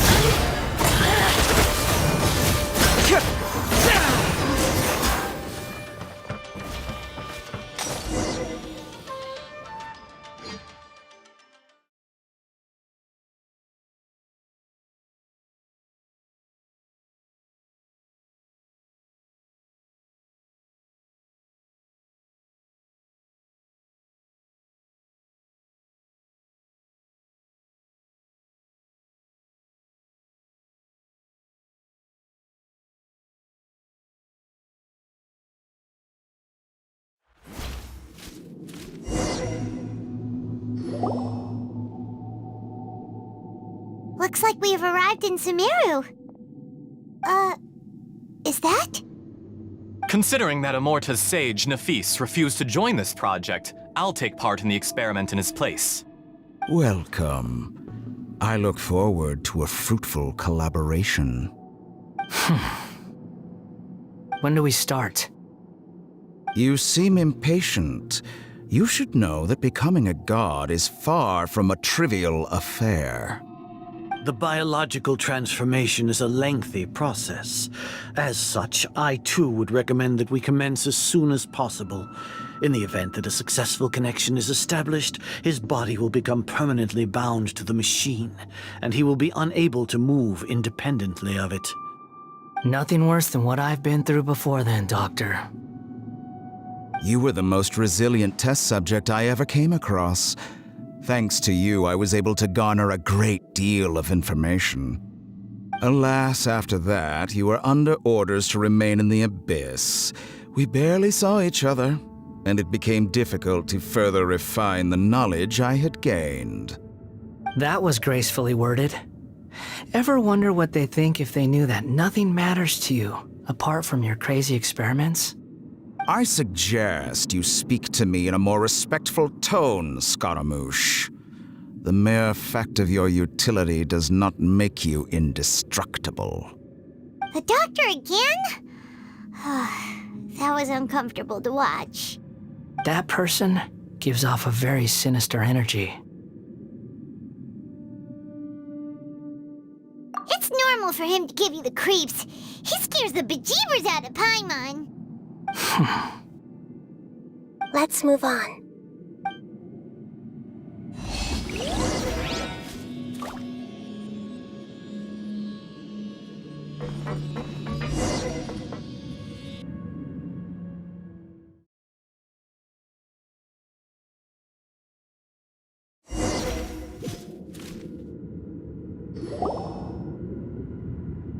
You're a god. Do you think I'm evil? If you accept that he is you, just as you are you, then yes, you are evil. In your eyes, are there any differences between humans and puppets? Do you think there are any differences between your present self and your previous and future incarnations? If not, then what are the differences between humans and puppets? Whoever has tasted the joys and sorrows of life in the human realm is human. Whoever has loved and lost, cried with grief, howled with rage at the tragedy of death that eclipses the miracle of life, they are human too. I've seen enough of my past. If possible, I'd like to reclaim the sins that are mine to bear. No matter the consequences, I won't run from blame or punishment. Whatever I am due, let it come to pass. Can you return my memories to me? Huh? But won't that mean you'll lose your current identity? I've always believed that human lives follow a set of rules, with each person being a collection of past experiences. As a puppet living in a human world, my life is subject to the same rules. Regaining your memories means reverting completely to your previous incarnation. All the emotions that you discarded will return to you.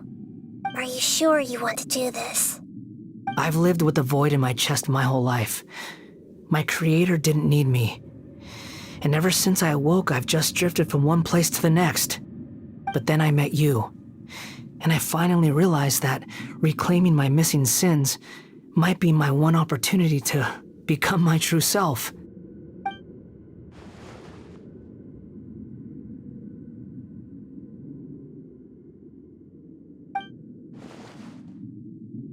I've always felt I have an innate tendency to yearn for something more, in a way that goes deeper than for most people. But for all my soul-searching as a Shugenja, I've never fully understood it. Looking at it now, it seems that I brought this curse upon myself. So I beg you, grant me this opportunity to gain a purpose, to change my destiny, and end my wandering. Very well. Since your mind is made up, I will return to you that which is yours.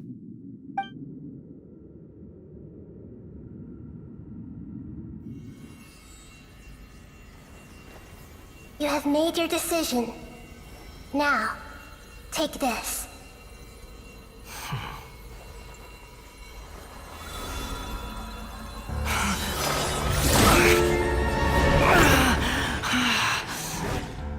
Set him free.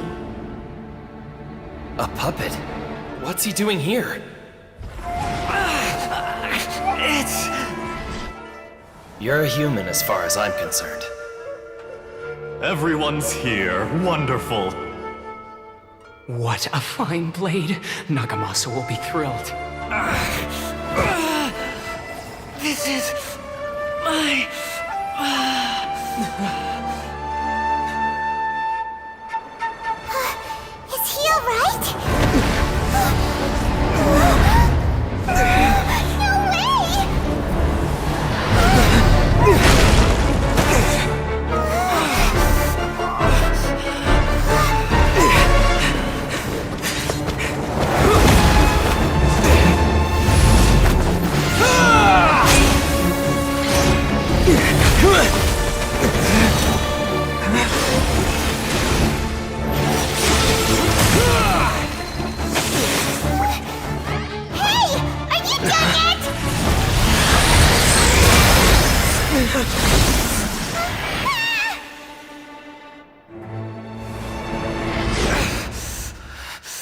All worthless dross will be purged. That's why this won't be the end.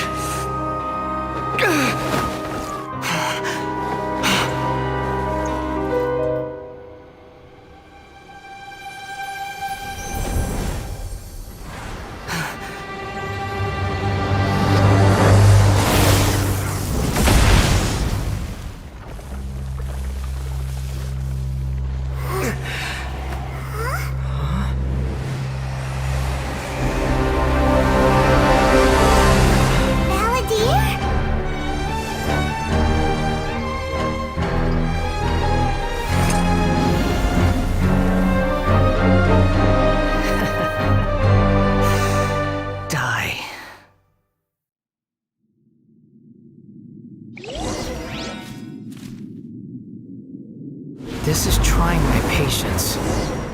Have you got all your memories back now? Have you got any more stupid questions? Search for it. Feeble human! Too slow. The wind rises.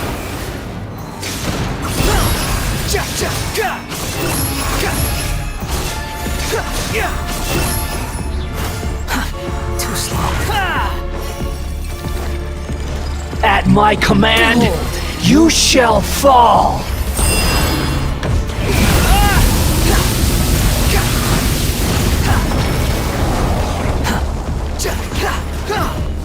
Squall Fury. Insignificant pest!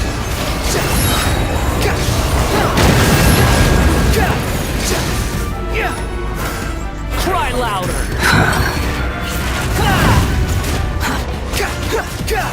My endless cycle begins!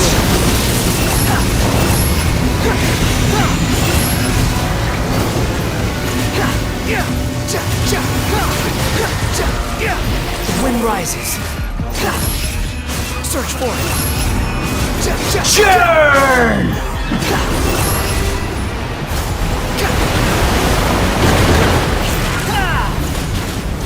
Squall Fury.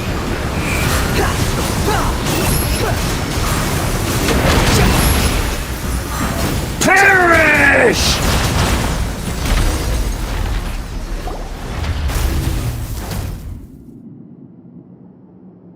Imbecile! Get out of my sight. It disappeared. Did we win? What did you expect? I'd never lose to that. There's the tone of voice again. You're definitely back to your old self. Wait, but it was you inside that thing too! What have you got to be smug about? Sorry. I'm harsh on myself and everyone else. Just the way I am.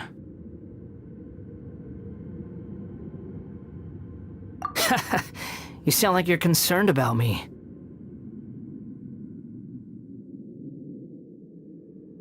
But don't worry.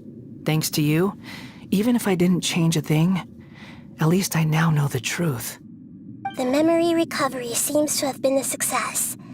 This dream has served its purpose. Come on. Let's continue this outside.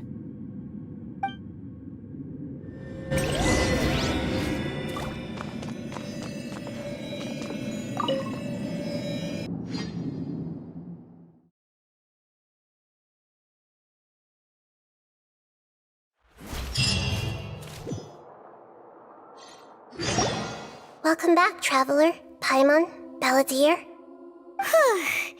It feels like we just went on a really long journey. Paimon's exhausted. You don't like being addressed by that name? It's fine. But I was just thinking, I should probably change it. After learning about everything the doctor did, there's no way I can carry on using a name connected to him. I'm not planning on returning to the Fatui, and they wouldn't take me back anyway. Recent events will have affected a lot of people, and they might not even remember who the 6th is. So, you're quitting the Fatui for good? It's like you said, Lesser Lord Kusanali. Everything may look futile, but it wasn't completely meaningless. At least I made a lot of people forget about me. But that doesn't mean your own past has disappeared. Of course. And your main goal, for which you gave up everything you had, you weren't able to achieve it. I hope you can see and understand that. Changing the world, changing the past, changing the fates of other people, these are not simple things to accomplish. What you are looking for is complete annihilation. But this is just a fantasy. Even if the Balladeer is removed from existence, the world will not heed your will. Indeed. How ridiculous. Do you regret doing all that when you've gotten so little in return? Even if I'm completely worthless, there's nothing in the world worth regretting. Lesser Lord Kusanali, you purposely left that information in Irminsul, didn't you? Yes, and I took pains to make sure that you'd acquire that information naturally. Why would you go to such lengths? You trying to win me over too? In all honesty, your past experiences have made you a useful asset to Sumeru and to me. Winning you over was indeed a part of my plan. But before that, I wanted to tell you the truth about your past. If all I wanted to do was use you, then I'd be no different from the doctor. Very clever. I guess you could say that's one of my virtues. Utility to others is what gives me worth. So if embracing my sins is what it takes to make me useful again, so be it.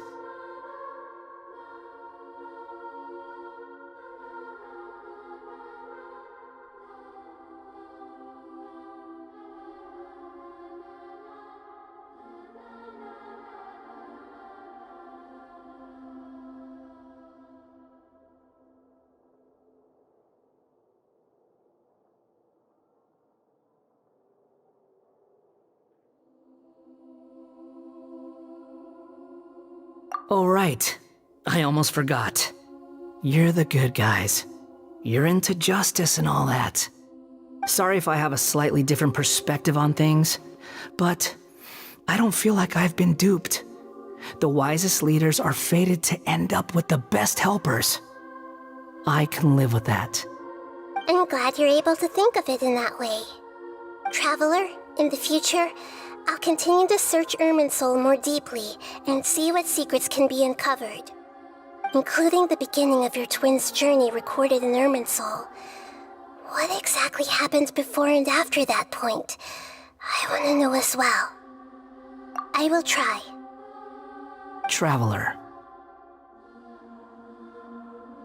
After I dove into the information torrent in Irminsul, why did you go to Inazuma? So that's how you found out whose fate had changed. And how? Well, whatever your reasons, you did me a favor. And I'll do everything I can to pay it back. Borrowing and returning are the only real relationships between individuals. I'll balance the books one day. Don't you worry. That's not true. A relationship between two people is not simply a ledger that can be reset to zero.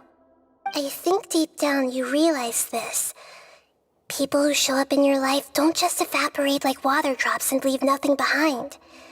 There is no such thing as balancing the books. Some things in this world can never be brought back, and they can never be changed, which is why there is emotion in the human world. Everything that you feel is real and lasting, and whatever is missing in you will not be made whole. To be human is to live with imperfections. You can choose whether or not you want to be human.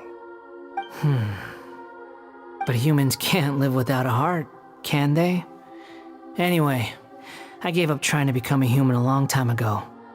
You understand what pain is perfectly well, even without a heart. You're just bearing your feelings. The past is set in stone, but you can keep moving on. And the longer your future lasts, the shorter your past will become, until one day, it is but a tiny fraction of your life. Sounds like you've got a future planned out for me. Everything's ended up being pretty darn complicated. Paimon doesn't even know where to start, but the most important thing now is that you need to follow Nahida. Otherwise, all our efforts will have been for nothing.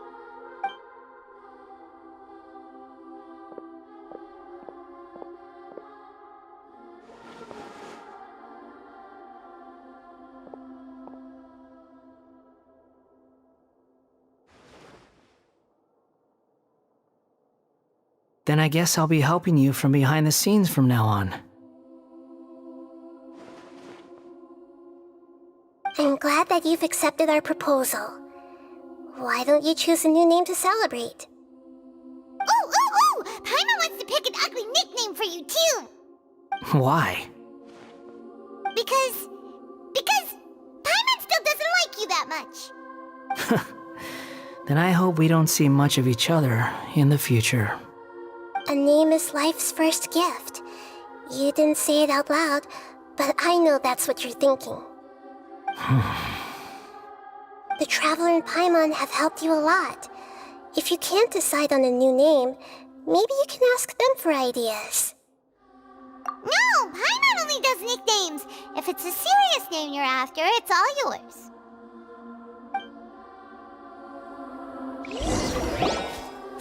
Have you got anything?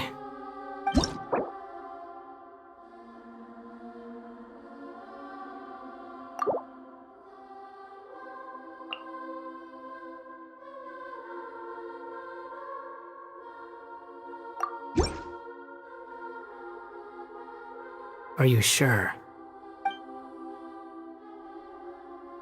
Oh, all right. If you say so. There! Now you have a name of your own. What about a nickname? Are you done yet?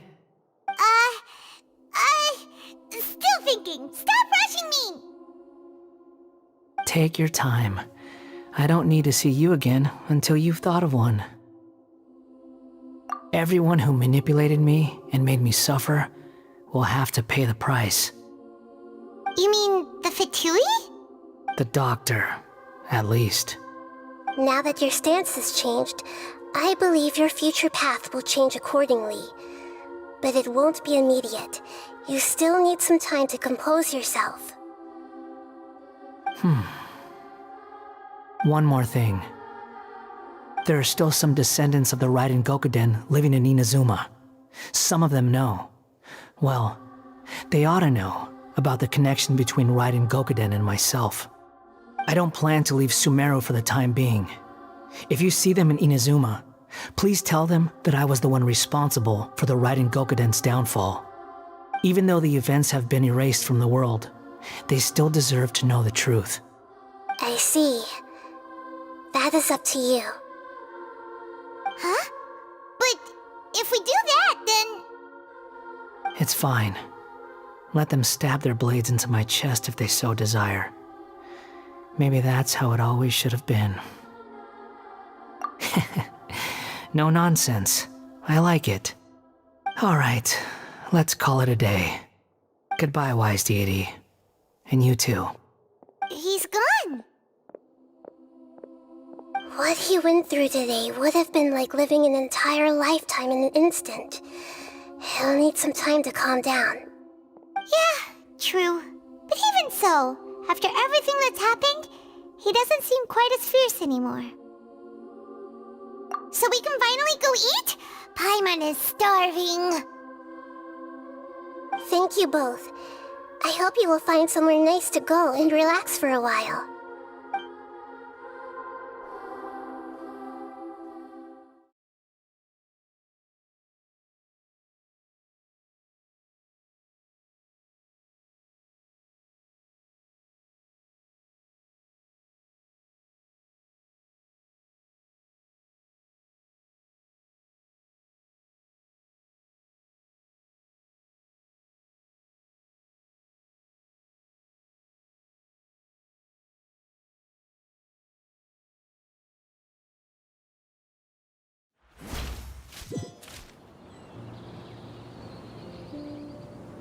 I've got it! I can end my novel with some words from Mikoshi Nagamasa. You mean because everyone else in the story is dead? Yeah, I heard that Mikoshi Nagamasa died at a ripe old age. He's the perfect fit to be the narrator of the epilogue. The dark clouds had dissipated, but they continued to cast their shadow in Mikoshi Nagamasa's mind for decades to come. Then, one night, as an old man, he had a dream. On the night when that prized blade, the Daitatara Nagamasa, was forged, the people rejoiced, and there was painting, dancing, and drinking. All these expressions of joy melted down in the furnace fire and turned into red clouds that rallied around the final sunrise that Mikoshi Nagamasa saw in his lifetime. Life is a story too long to be told, a journey that you must walk to behold.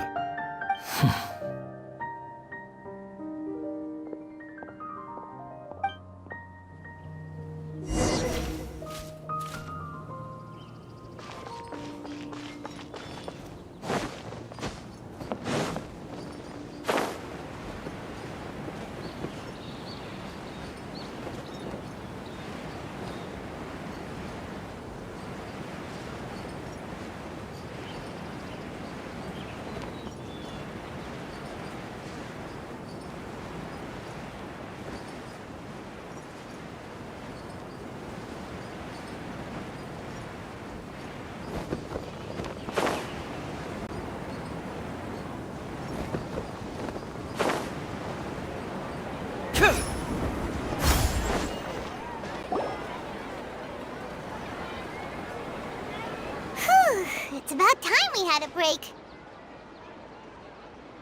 As soon as you stop, all the tiredness and hunger comes rushing back. Wow, great! Huh? Look at the vase. Did someone break it while they were cleaning the room or something? Like, Paimon doesn't remember there being a cleaner.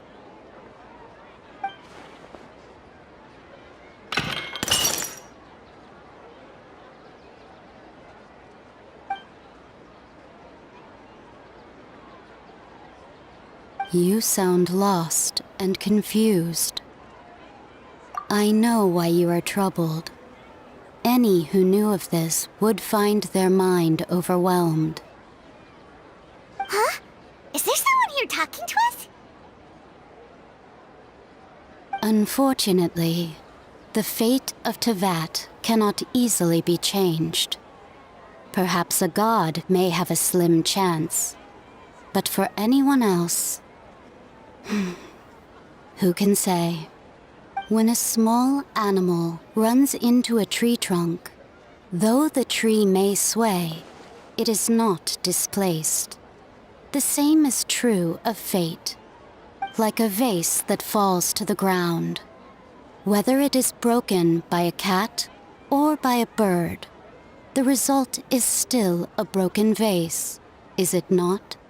Who are you? How do you know about all this? History does not change easily, but human hearts can. Believe your own eyes. Only that which you see is true. What is unseen is but an illusion. The voice has disappeared. And who the heck was that? And what were they doing coming out of nowhere and saying all that scary stuff?